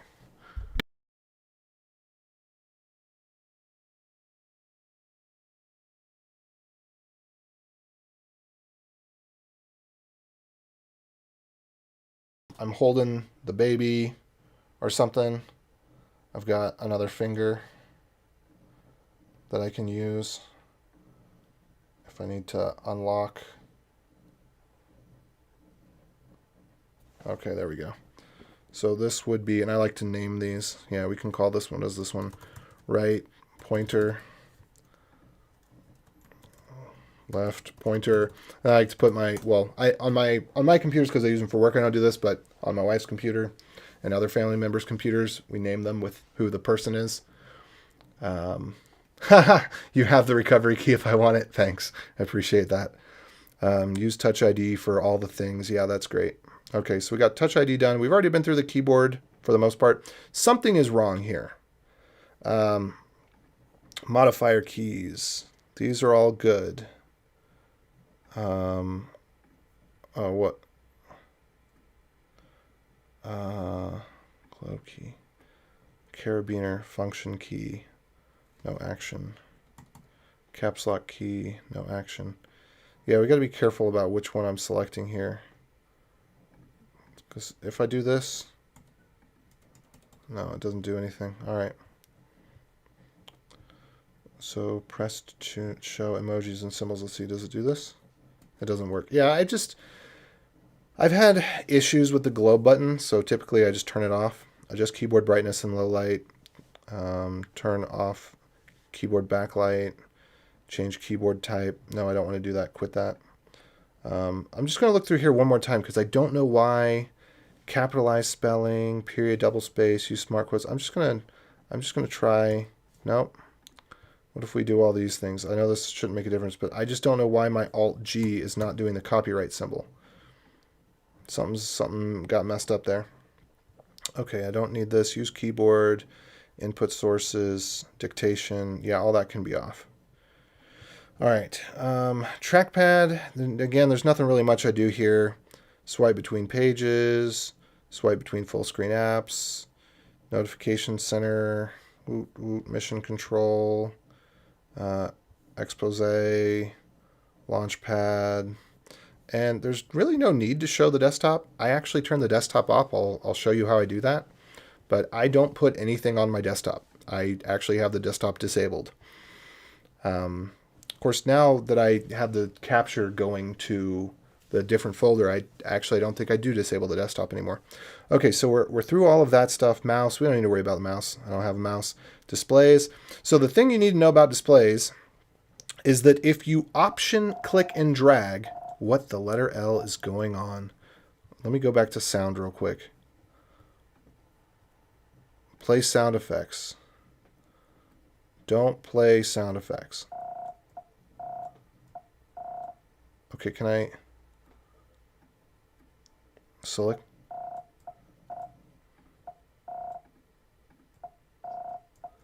How do I tell this stop? I don't want sound effects. Okay. So you can hear it if I do this, I think. Oh, oops, you know what? I forgot to enable the sound. So this whole time you haven't been hearing any of the sounds. Let me turn that on so you can be just as annoyed as I am. Where's the Flint? Let's see. I'm gonna add the sound bit here. Audio input capture. Flint 4KP backup audio. I don't actually know which one this is. Thank you, Ultra Half. Okay, Flint 4KP. In.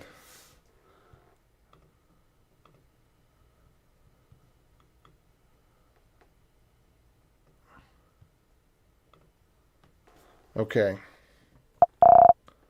Okay, sorry if that hurts your ears. Let me take that down a notch.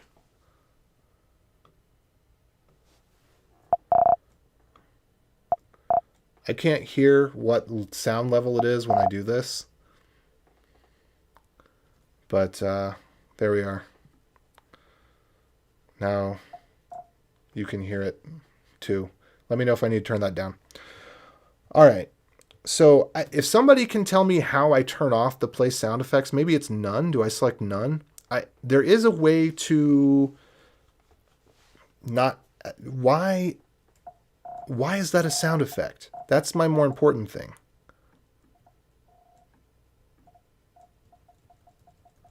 I don't know why it would give me an alert for hitting the option key. Something must be messed up. Okay, we're going to move on from that. So anyway, with the displays, if you hold the option key and drag, and this works in older versions of macOS as well, then you can mirror just 2 of 3 displays and such. And then if I go to, what is it, Better Dummy? Better Dummy macOS. I need to grab this. This is one of my things that I need to get. Gosh, let's try GitHub. I guess this is brand new, so it's not ranking really high in search yet. Okay, let me try Le Googles, just in case. Software dummy display adapter. There we go.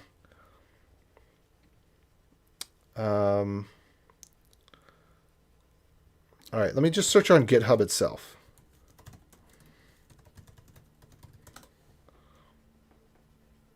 This is probably it. Yeah.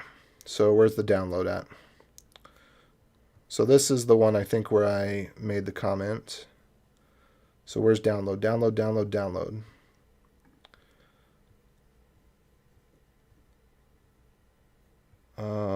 So I think this was closed because this was just an announcement.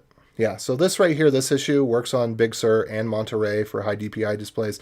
This is how on the M1 Max, you can't use the old Thunderbolt display in a high DPI mode. And if you use Better Dummy, it allows you to.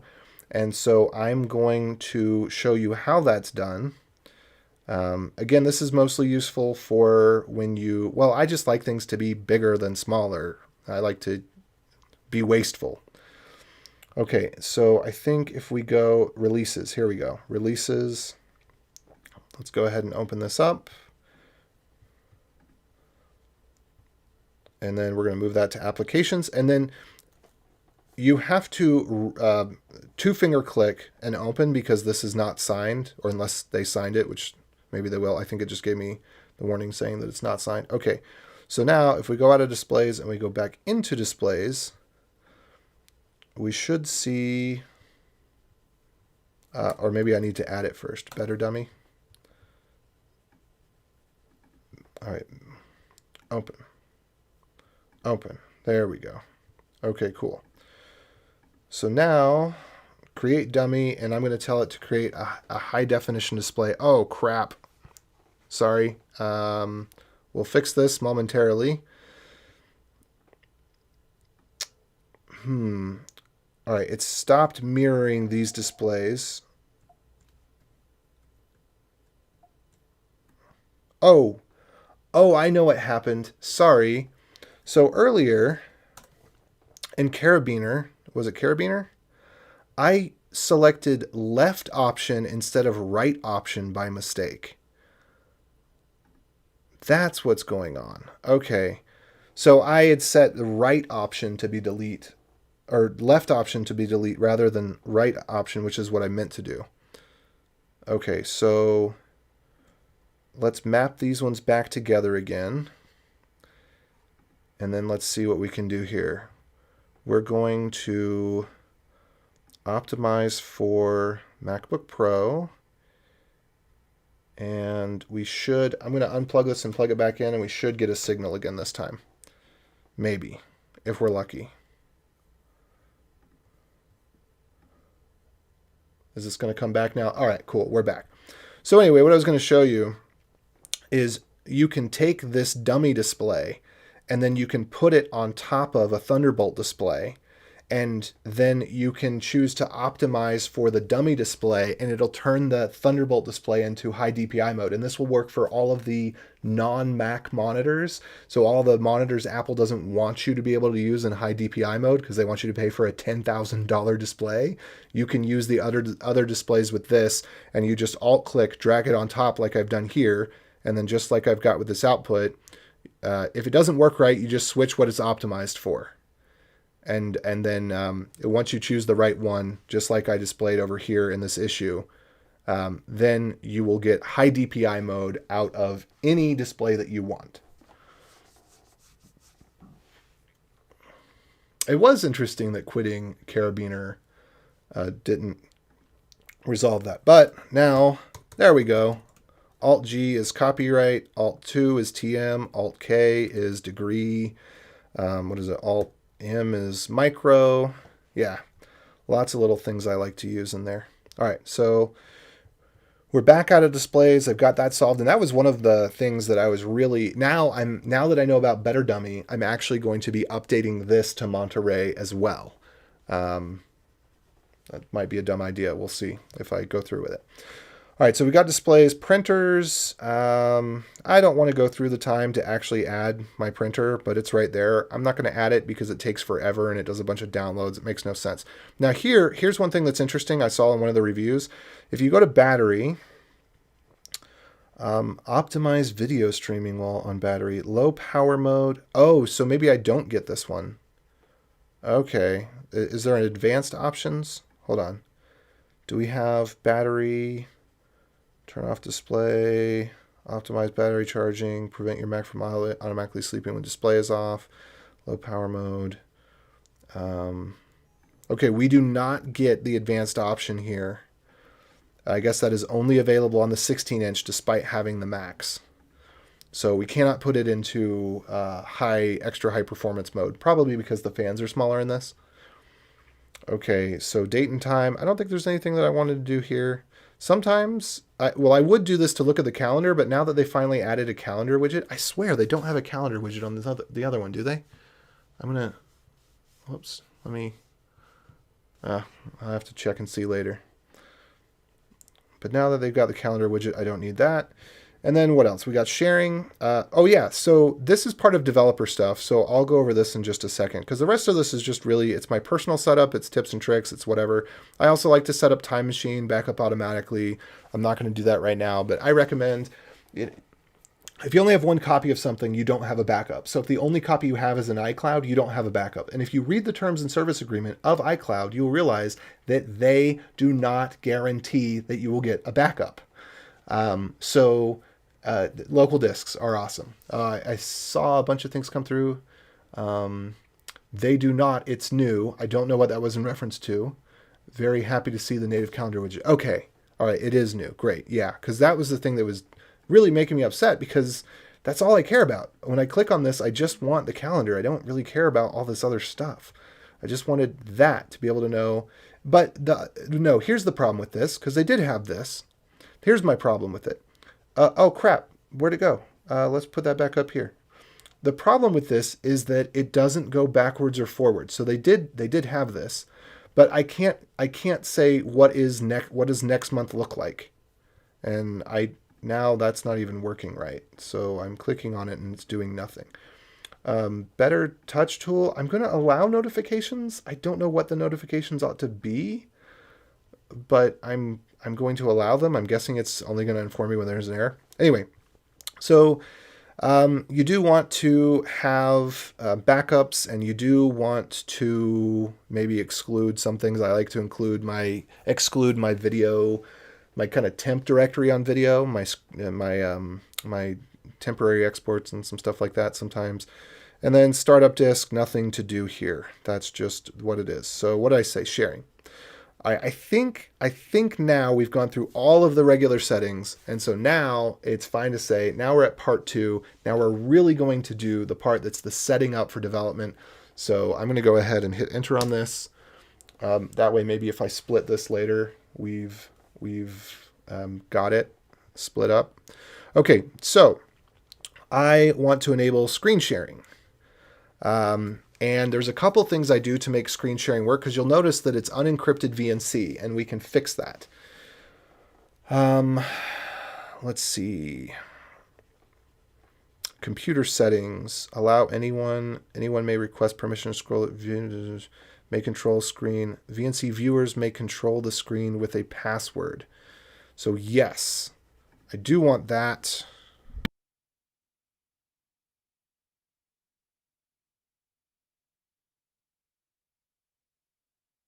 No, maybe I don't want that. I don't actually want VNC, but we'll see. We'll see. I'll get this set up. So what I do is I have my router set up. I'll put this on a static IP address, and then I will do some stuff in SSH so that I can get into this computer. And I'll show it to you in reverse. I'll show it to you with my other computer, is what I'll do. So file sharing, we don't care about except for when we do. If you need to use one of those file sharing apps on your phone, then you have to set your password on your system to something that is 8 characters long and doesn't have any special characters and yada yada. Otherwise, file sharing won't even work. But yeah, share files and folders using SMB. Media sharing, I'm not worried about that. We can do media sharing because we can do home sharing. So yeah, we'll do home sharing. Enter Apple ID. No, I'm not going to do that. So we're not going to worry about that right now. Printer sharing, remote login. Yes, we want remote login. We want to be able to SSH. Allow full disk access for remote users. Yes, because it is only administrators. Remote management. I don't want this. Oh, wait. Remote allows other using Apple Remote Desktop. Screen sharing. Okay, I'm not sure what the difference between these two is. Remote Apple events, I don't know about that. Bluetooth sharing, I don't care. Internet sharing, this is if you have a Raspberry Pi or something connected, then this becomes useful. Otherwise, you don't need it. Content caching is just a good idea. Turn that on. It means that when you have multiple computers in your house, if one of them is downloaded software updates, the other ones will get it from that one. So it just makes your software updates faster. And then AirPlay receiver. I don't know what AirPlay receiver is. I think this is a new feature with Apple Home or something or other. Okay, so that's that. Sharing is important for developer settings. And now we're going to start on our developer rabbit hole. So let me go ahead and get out of here. These are developer tools. So webinstall.dev, bookmark that. I'll put it in the whatchamajig, the chat here. Webinstall.dev. This is where you get your developer tools. So first thing you're going to need is you need to open up terminal.app, because terminal.app is the best terminal for getting a better terminal. So I'm going to go down here to iTerm2, which is the terminal that most developers use. A lot of them are now using Alacrity, and I think Alacrity is all right. Well, I don't necessarily have anything against it, but I still use iTerm2. So we run that, bada bing, bada boom, and now this should show up. If I go into Applications, iTerm, that's weird.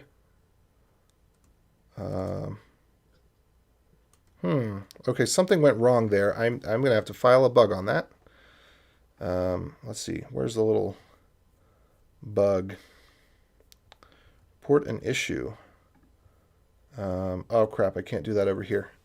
So I'm going to have to. I'll report this issue later.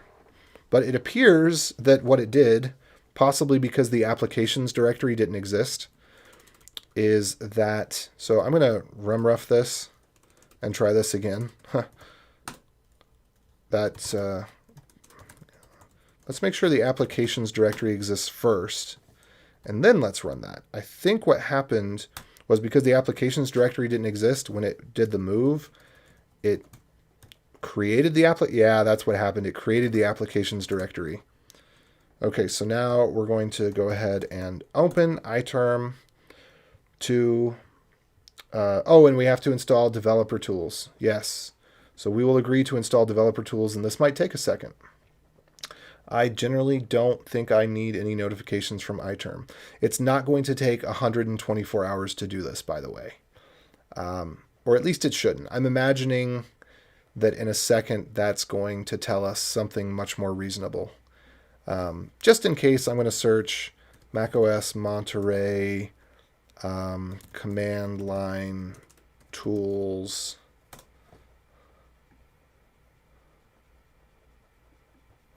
Oh, and I'm going to do something else real quick. Let's go back to displays, and I'm going to say that this virtual display, well, I'm just going to get rid of it. Actually, no, I'm not going to do that because then it's going to make the whole thing go blank again. Heard things about Alacrity and the Vim RE buffer loading GPU acceleration. Never had an issue with iTerm2 though. I have had issues with iTerm2, but not major ones.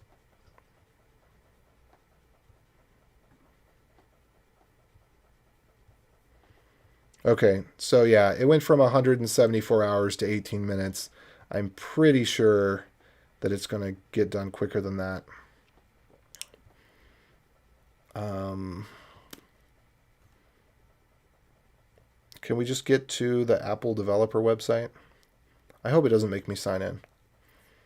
I want additional tools. Command line tools. There we go. This does seem like it's taking a long time. Okay, so it's going to make me sign in. I guess I'll just have to wait because this doesn't make me sign in. I can't imagine it would take 16 minutes. That seems like a really long time. Maybe I will try signing in. I don't even know if this will work.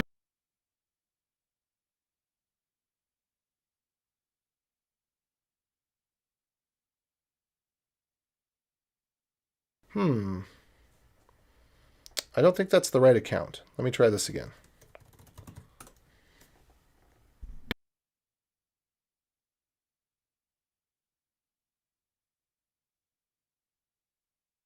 I have not been able to get Apple to unlock my account from when I was a teenager.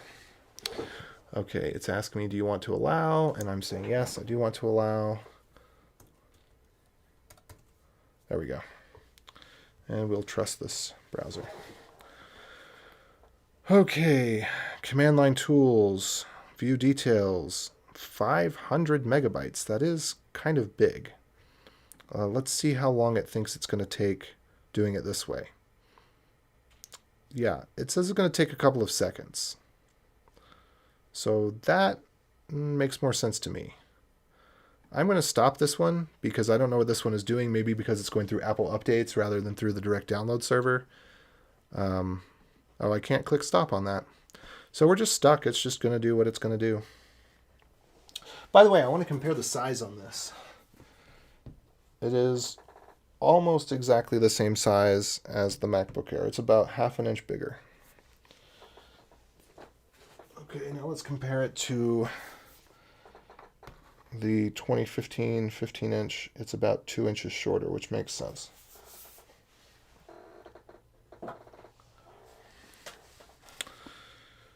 Okay. Can I skip ahead? This is probably going to destroy the computer doing this, but oh well, you know, that's how it goes sometimes. Also, it looks, I wonder if the true shift mode is on or something. Okay, agree, install. There we go. Didn't like, waiting for other operations to complete. I don't know. I don't know what we do. I think we're just kind of stuck here. Yes, you can install CLI tools that way. But the problem is that it opens up this dialog. That's what opened up this dialog right here. So going to this site, going to the developer download site is faster than, especially on a release day. I think that's the problem, is that this is installing it through Apple updates, I'm pretty sure, whereas this is downloading it from the developer server. And so these are two separate servers. Apple Update server is a server everybody uses. The developer tools server is a mirror of a different resource package of the tools. And so I think that's why this one is saying, yeah, it's, you know, it started out saying it's going to take 127 hours, and now it's still saying that it's going to take 8 minutes. And there's nothing I can do to stop it, so I guess I just let it go. Can't stop this one either. Yeah, the installer's busy, so I'm just stuck in a rut. But we do have iTerm 2, so let's go ahead and get this set up. There's a number of things that I like to do here that I think are great. First thing we're going to do, if we can, let's try this. We're going to do curl HTTPS, or let's see, do we have Webby? Webby? Did it install? Yeah, it did. Okay, cool. So when you install anything from Webby, you get the Webby command, so then you don't have to copy and paste or type it all out. So I'm going to do Webby SSH pub key, and this is going to give me the pub key tool, and then boom, now I have a public key. Oh, I meant to give this computer a name. Let's go back here and see if we can give it a name. That's typically under sharing. Where's sharing? Under network or sharing? Sharing, we're sharing, there's sharing. Okay, this one, Twitter voted, and I agree, it's Boomerang. That is the name of this computer. Okay, so I'm going to change my public key here, and the name of this computer shall be Boomerang. Okay.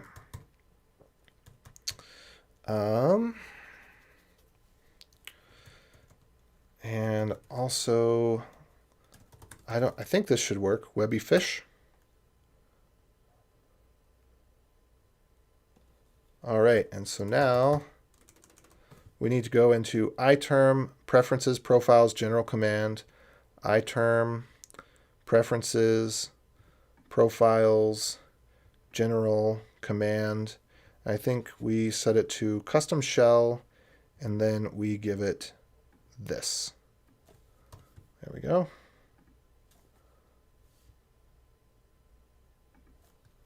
Boom, there we are. So now if we close out iTerm 2 and we reopen iTerm, boom, now we've got our shell. And I want to go ahead and get a nice color scheme in this thing. So I've got the color schemes that I like the most are just right here. So we're going to download, download, download, download, download, download, download, download, and download. There we go. So we'll go ahead and we'll just open them. Color scheme imported, color scheme imported, color scheme imported. Let's see, show all.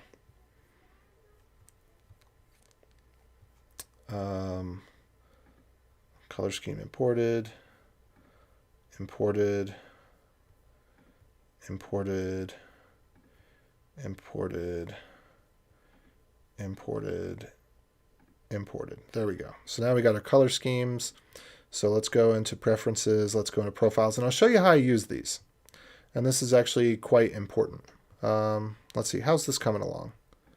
All right, cool. So now this is just doing double duty because I told it to install again. So now we still have to wait on that. So we're still waiting on that, but let's go in here.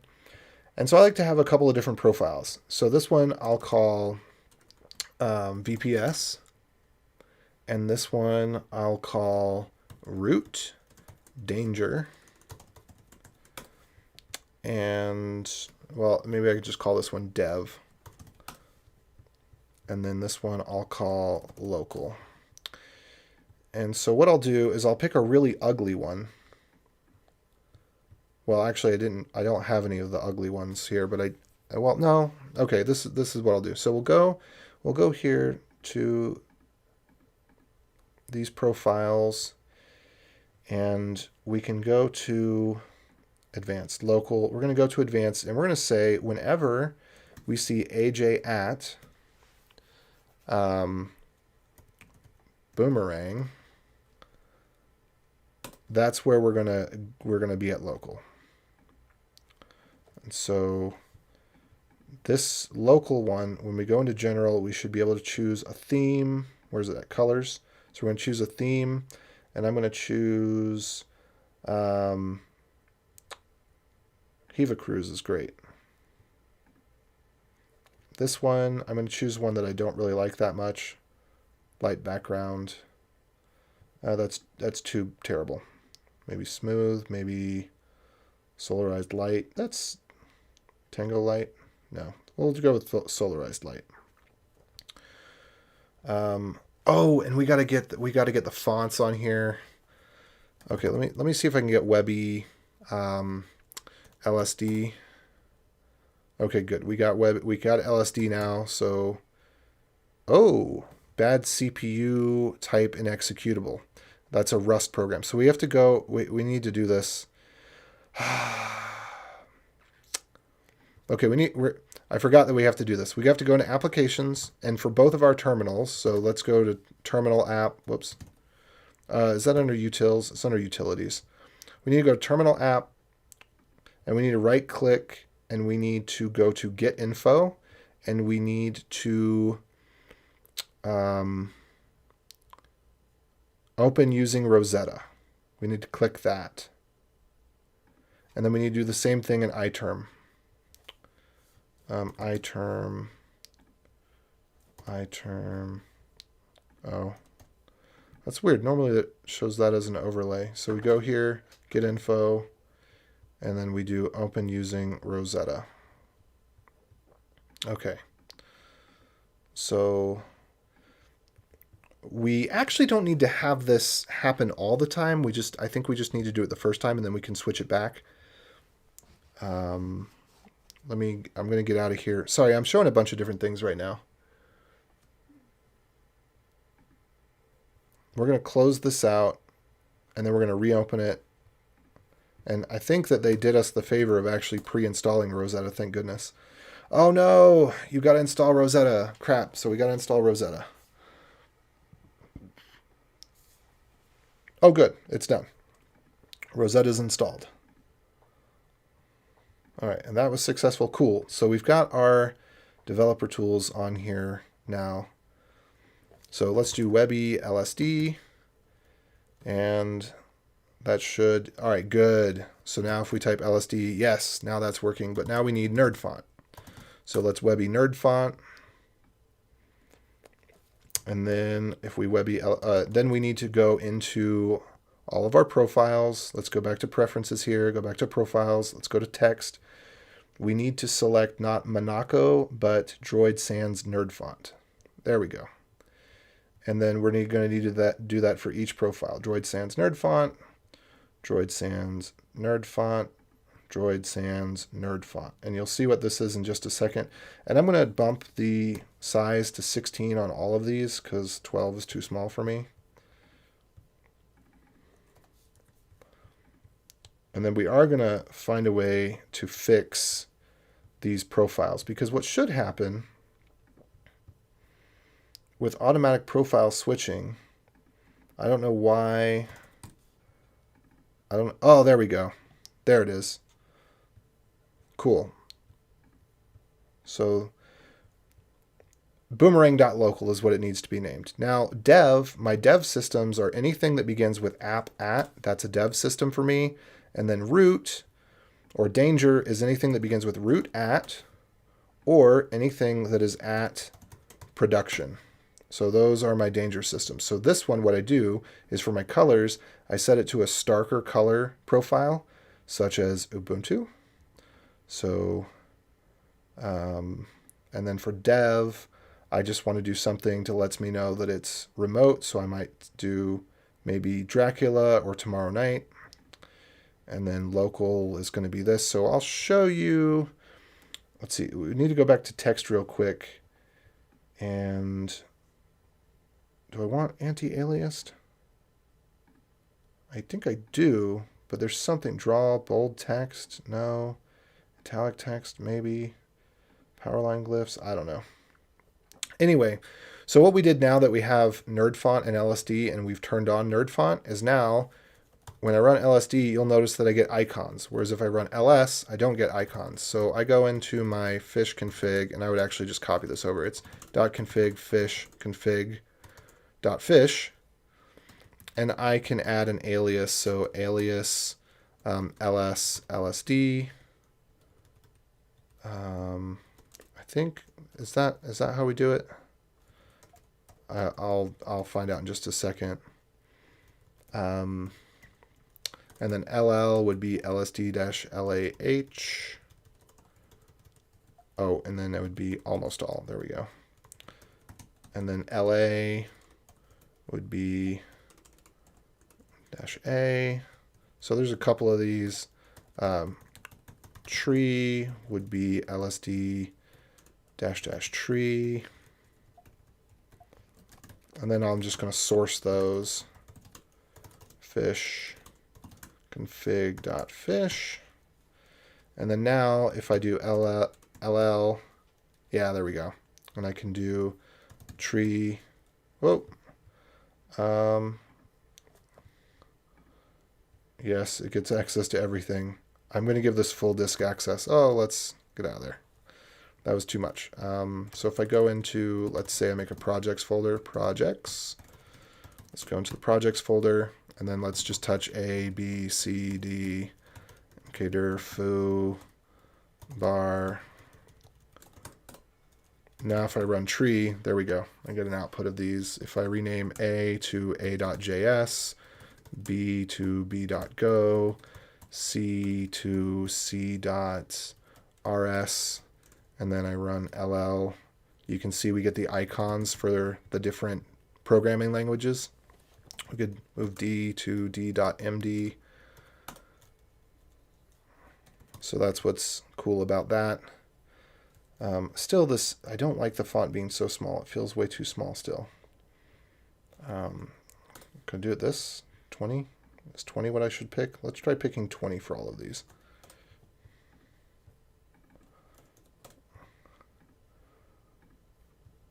Okay, cool. So now what I need to do is I'm going to airdrop. So I'm going to open up my downloads folder. And I'm going to airdrop my SSH key onto my other computer.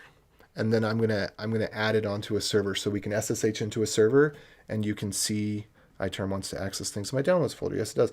I need to go back to, sorry, there's a million things open. Let me go over here and just deal with one. We're gonna go back to the system permission stuff. I forget where that is. Privacy maybe? Is it called privacy? Privacy settings? Security and privacy? Yeah, we're gonna go back to full disk access and we're just gonna add iTerm to, it can access anything. There we go. Okay, so let me do Webby. Oh, now that it's installed, I can just do SSH pub key anytime, and it'll print out my public key, and it'll put it in my downloads folder. So there it is. And what I want to do, let me open up another of these, go to AirDrop. Let me go over to my other computer. Allow me to be discovered by anyone is what I want. All right, there's Beast.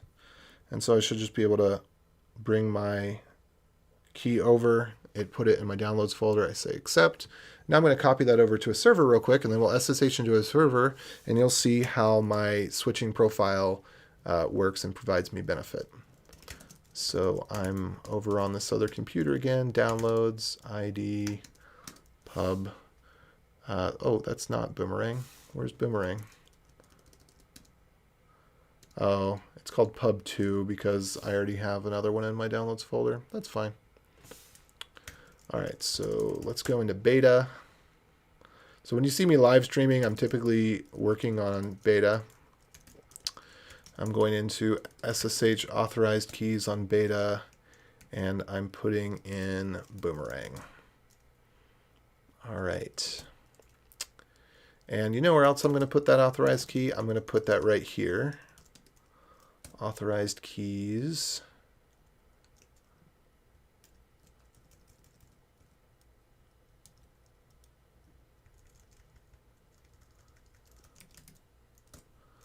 Okay, so now if I SSH into Beast, let's try beast.local. Yes, allow. All right, and we see the color change. And let's see, what should it have done? All right, so we should have another profile that's called, let's just say, I'm going to call it FAM. Actually, we're going to take this profile, we're going to copy it. Other actions, duplicate profile. And then we're just going to call this one FAM. And then we're going to change the automatic switching to be AJ at. There we go. So now, let's see, we want the one that's more specific. So if we exit out of this, oh, we didn't switch over?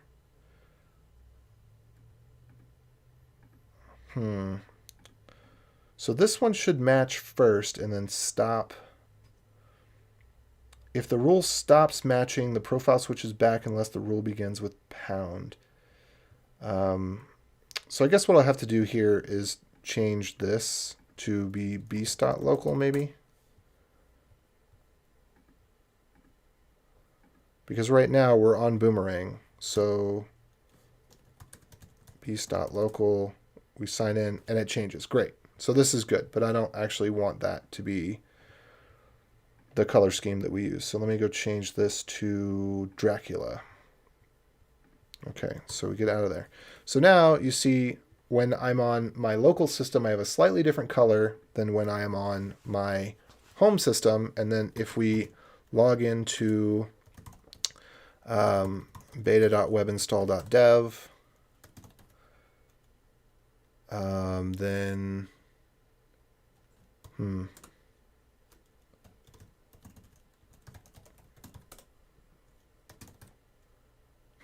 interesting. It says permission denied. That shouldn't be the case because I thought I just added myself into there. Let me check that again real quick. Authorized keys. Boomerang.local. So I'm not quite sure what's up there. I'll have to check that out later. Let me make sure I can still log in from Beast. So SSH. Yeah, my key should be there. SSH pub key. Let me just make sure it's the same key. Starts with a bunch of, let's see, NC6s there pretty soon on. And I'm sorry, I haven't been checking comments much as I've been just kind of pounding through this. In C6, that's there, and then it ends with IOZUAGV7. Yeah. I'm not sure what's going on there that that's not letting me log in. No matter, I can log in from here. Oh, whoops. Just one second.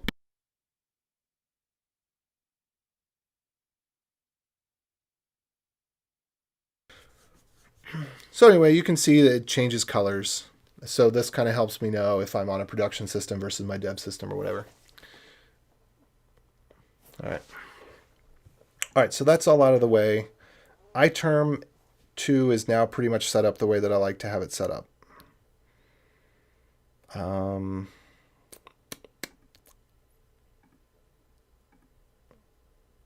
There might be a couple of other things that I change in here. I'm just going to scroll through real quick to see. But I think I pretty much covered it. Oh, show borders around windows. Yes, I like that.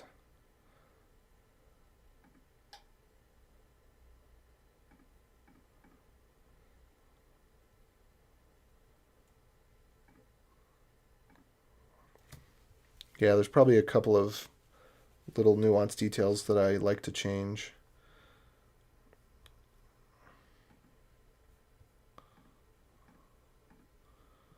I think there was something that I do. Whatever, it doesn't matter. So this is pretty much set up the way that I like it now. Very usable. And I'll figure out what's the deal with that SSH key. Maybe this is a newer version of SSH and the key is a slightly different format or something. I'll have to figure that out later. The one thing that I do still need to make an issue about is I'm going to do this real quick on webinstall.dev. Let's see, github.com/webinstalldev.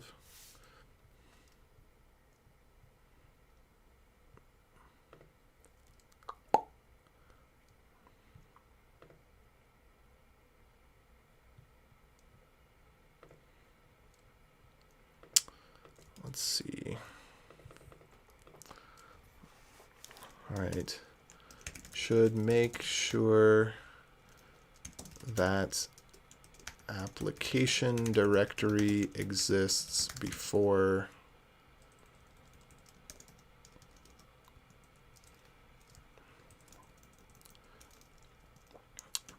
moves iTerm to, okay, renames iTerm to /applications if it doesn't exist.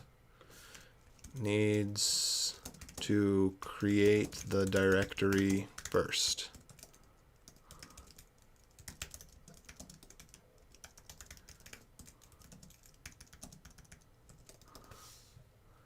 There we go. Okay, so now, but I've got Webby installed. I can install Node.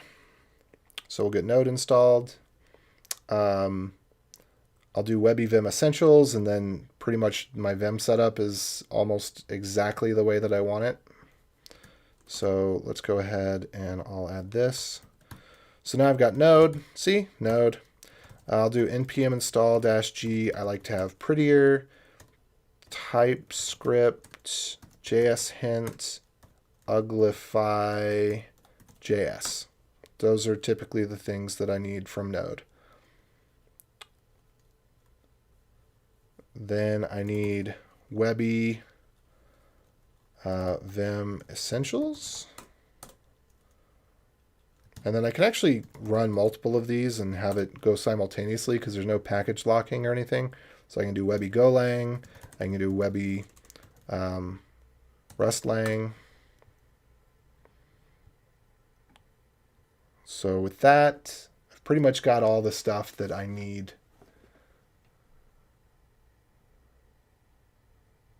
I would check to make sure your host name actually changed. I've had that issue in the past.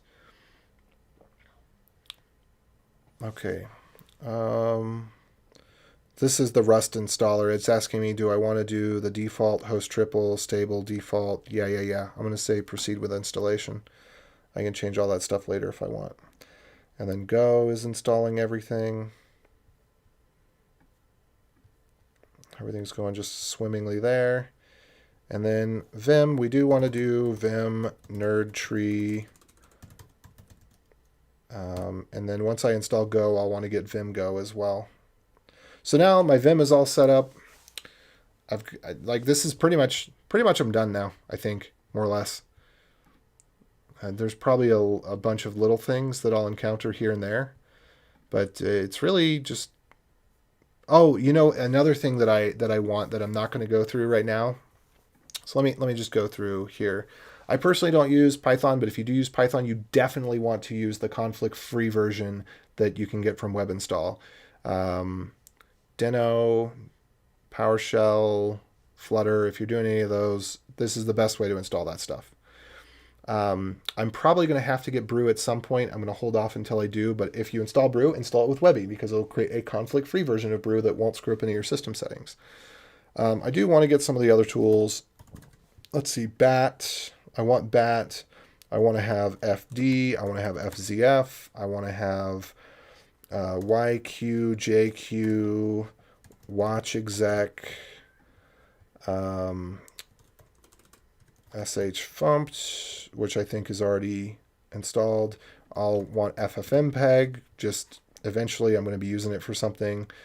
Go Releaser, because that's one of the things that I'll be using with Go. Hugo, because I build some static sites with Hugo. Hexel, because it's nice to have when you're investigating binary files. Pretty much all this stuff I'm going to install. Key pairs, of course, for doing work with JWTs, LSD, NerdFont. Pandoc I don't really use. Prettier I already installed, I think with Node just a second ago, but I'll redo it. Doesn't matter.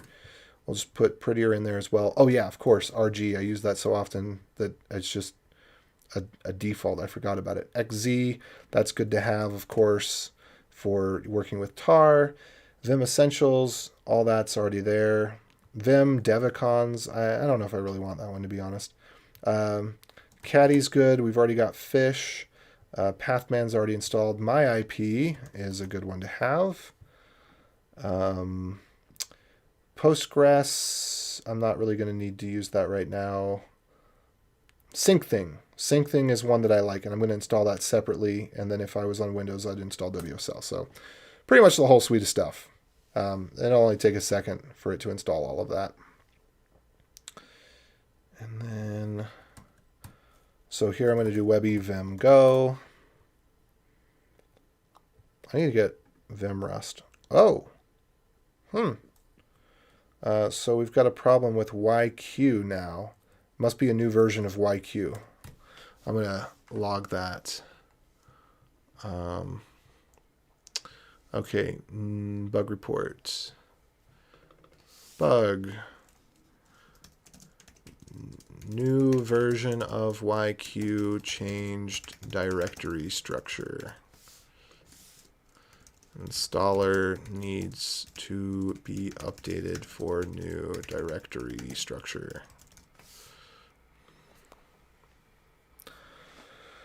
Okay, so we're pretty much wrapping up here in terms of the tools. Now I should be able to show you.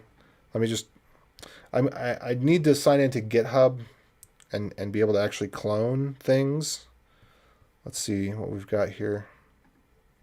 I can get rid of, I'm never going to open up terminal again, most likely. But let me just clone something with HTTP just so we can take a look at it. I'll clone web install. Let me go to web install. We'll go on GitHub, Webby installers, and then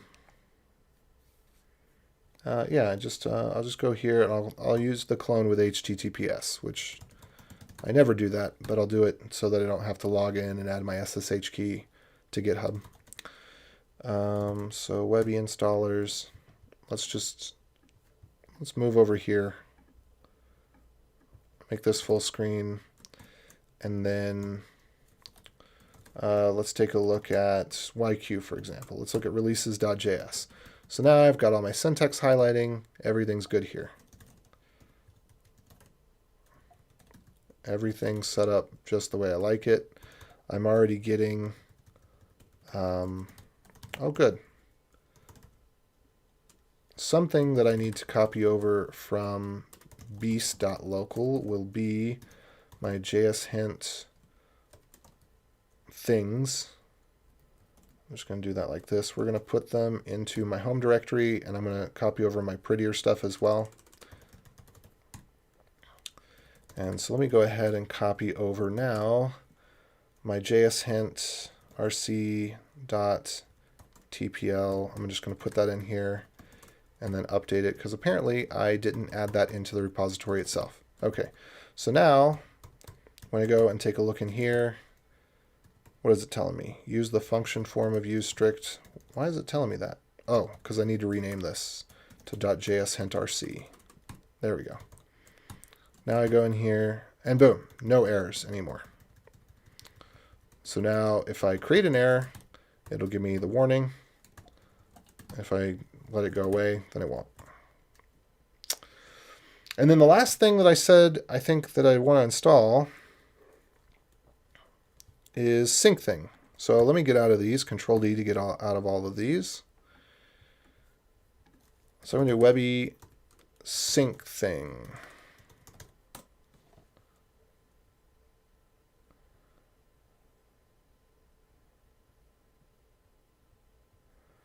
And actually, you know, I'm going to basically reinstall everything again. Here's the problem. Oh, that adaptive screen refresh rate is kind of weird. That's trippy. So what we need to do now is we need to go back to iTerm, and we need to, let me go back in this way. Now that Rosetta has been installed, we need to go back into iTerm 2. Whoops. Again, there we go. And go to Get Info, and we need to turn off Rosetta. I'm going to close out of this. We're going to kill it. And then we're going to open it up again. And then I'm going to make sure that this is stuck in the dock. Keep in dock. There we go. Let's bring this all the way up in the top. And then I'm going to reinstall just about everything. But this time, okay.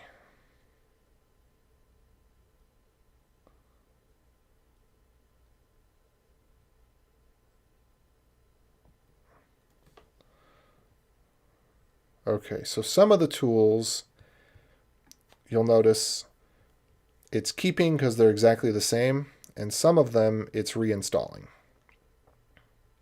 And this is basically, it's reinstalling the optimized versions for things that have optimized versions. So Webby SyncThing should now give us an optimized version for ARM64. Except that I think I'm going to have to get rid of this. Let me just delete all of these, pretty much.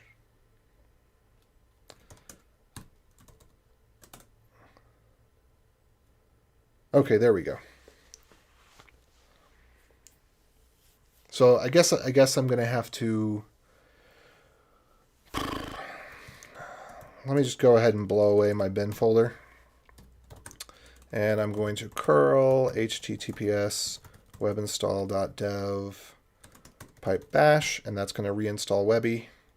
And now if I go back up a couple times and reinstall everything again, now it's downloading the ARM versions where they're available. Because before what it was saying is, hey, this version is already installed, so I'm not going to reinstall it. So at first, I had to enable Rosetta in order to get Rosetta to install, but once Rosetta is installed, you disable it from the terminal because you don't want your terminal always running in Rosetta mode. And that might actually be one of the issues that somebody was bringing up with me. Somebody was telling me that Node was slow for them on an M1, and I just totally did not understand what they meant. All right, cool. So everything...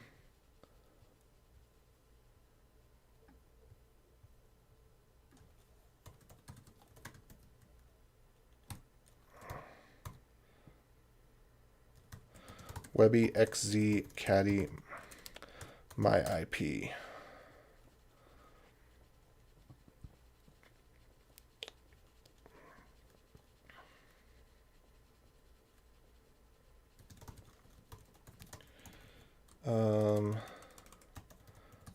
Installing pubkey again. Yeah, so I'm just basically I rumroughed my bin folder so that everything would reinstall. And now everything has reinstalled. Okay, so now the last thing that I wanted was SyncThing. And this one has instructions that spit out, oh, except it doesn't because I already, let me get rid of this. Local opt sync thing, let's just go ahead and delete that. And local bin sync thing, let's delete that. And then I'm going to let this reinstall, and then hopefully it'll spit out. No, it's not spitting out the stuff to the screen. So let me go to the sync thing, webinstall.dev. I'll go to the cheat sheet. So webinstall.dev has a cheat sheet for everything that's there. So if you ever forget what the options are, you missed what it printed out at the console, you can pretty much just go there. Oh, okay. So sync thing, I guess I didn't print out the options that need to be done automatically. So I'm going to need servicemen. So let me go ahead and paste that. Maybe I'll bring just this one window over here. Oh, I guess I got out of my other windows now. Oh, and it's about time to put the kiddos to bed. It seems like I'm getting a knock at the door. So I'll try to fix this up. But we're pretty much done now. Sync thing is the last thing. That's how I sync between different computers. So I just copy and paste that. And then here we are. Cool. Sync thing. Allow anonymous usage reporting, sure.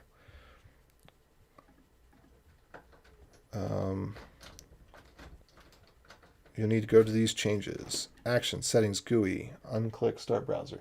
I'll be done in just a minute. No, up. What? I need you up. I'll be up. Okay, actions, settings, GUI. We don't want to start browser on startup. Action settings, general, minimum free disk. Let's see. Actions, settings, general. Where's minimum free disk? Sure, let's make it, I don't know, something more than 1%. Default folder, edit, file version, staggered file versioning, which probably isn't necessary if you've got it connected to a backup disk already. But we'll go into default folder here, edit, file versioning, staggered file versioning. Did I have anything about what to do with that? Okay. And then actions, show ID. This is public, so this is okay. But I should just be able to see down here, add remote devices. And then I'm actually kind of surprised I don't see anything. I'm going to go into my other one on this computer, and I should be able to get them synced up pretty quick. 127.0.0.1, 83, 84.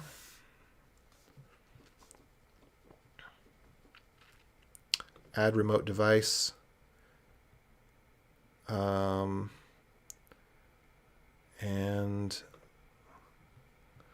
okay, I think this is the one, 6SS.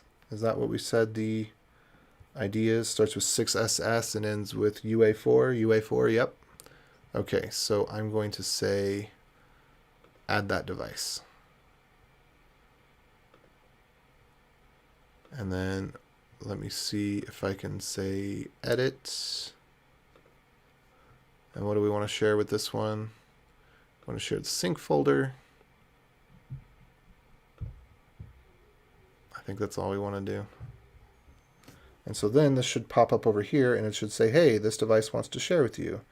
And I should say, yes, add device.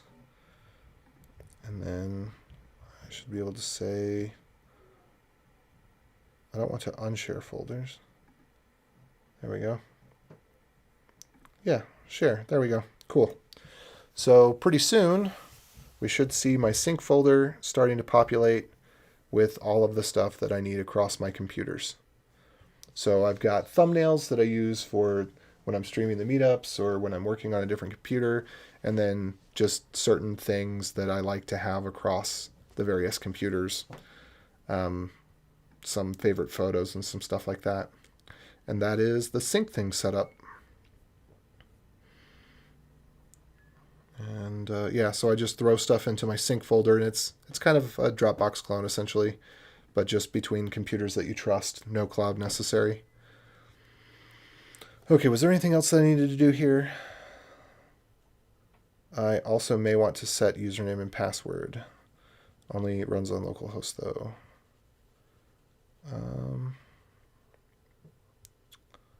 Cool. All right. Well, there we are. That is my full computer setup, pretty much from end to end. There might be a couple of things, that are left over. Obviously, I need to still sign in, like I said before, to contacts and have my phone start syncing and all of that. But now I'm going to delete what I did. I'm going to wipe this thing clean. And I'm going to I'm going to run the migration assistant instead. Because all the little, bits and ditties, I don't know, maybe I don't need to. Maybe I could just copy over, my home folder and call it good. I don't know. There's like a bunch of applications and stuff. And let's see, where is... There's one thing I'm wary about.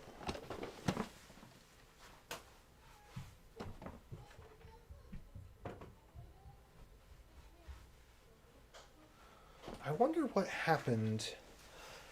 Crap. This better be plugged in somewhere. I'm looking for something real quick. Give me just a second. And then I've got to go up, so I'm going to have to end. So I hope that those of you... hey, Imperium. Very good morning. I am good. I hope everybody enjoyed the whole process here. Let's see, where is that dongle? Crap.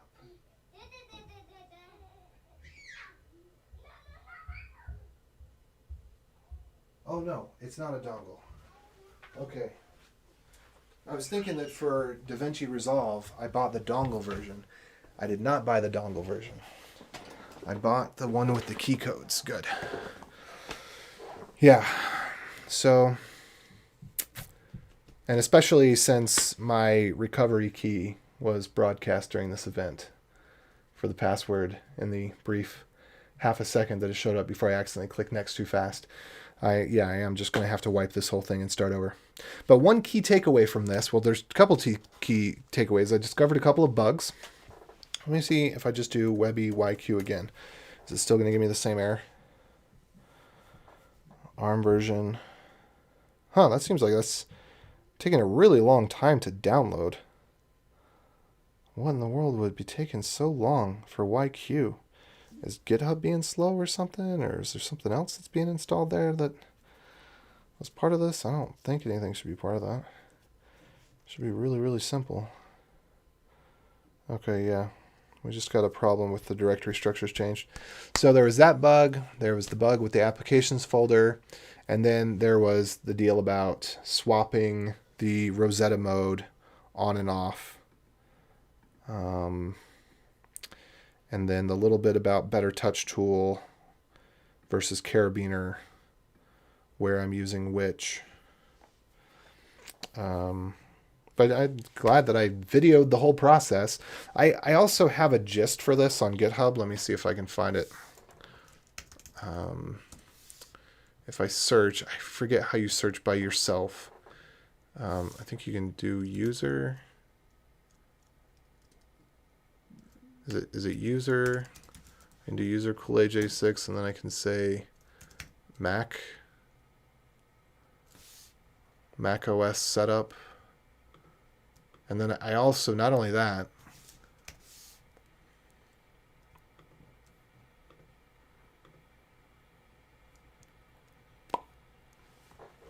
I'm just gonna paste these in, and then I have a note where the last time I set up the computer, I kept track of all these things too.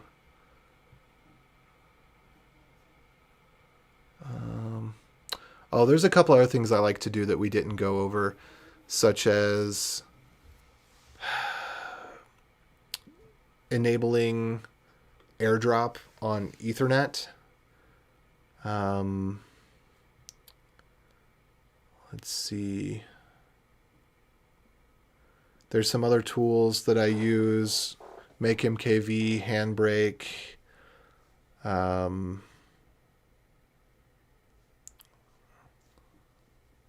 See a lot of stuff I don't use anymore. VLC.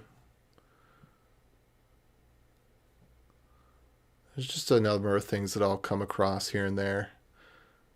Daisy Disk. Daisy Disk is flipping amazing.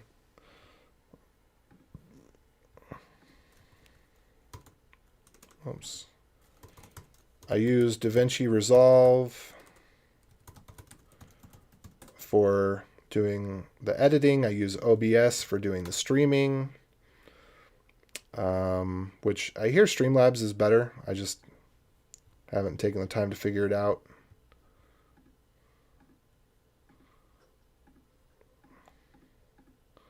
And DaVinci Resolve is free. I do have a license, but that's so that I can have use it on 3 monitors, because you can only use it on 2 monitors without the Pro license. And, you know, occasionally it's nice to use it on 3 monitors.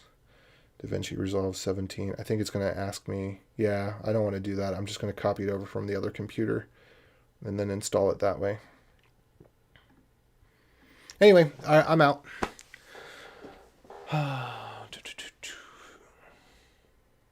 Let's see. I wanted to get a fact across, which I could not write during the earlier stream that I joined. I wanted your unbiased opinion on JetBrains products. I don't really have an honest opinion because I don't use them. Hence, I vouched for them a moment.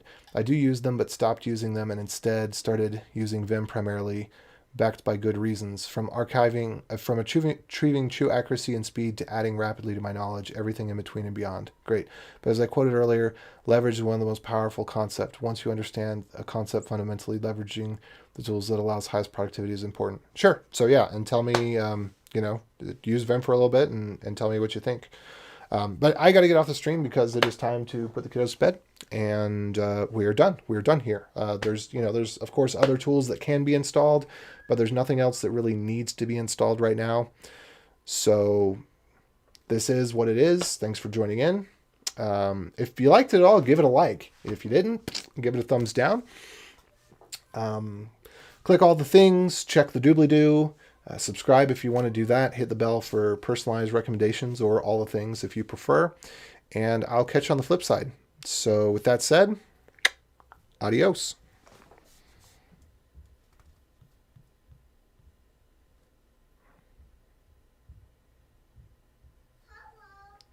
If you understand how Git works fundamentally, whether you write the commit or use GUI matters less. Yeah, I agree with that. What matters more is what allows quicker access. Yeah. Fish, man. Use fish. Use the fish shell. That will allow quicker access. Having a type ahead autocomplete in the shell is quite nice. I think it's great. Anyway, yep. So I'm out. Peace.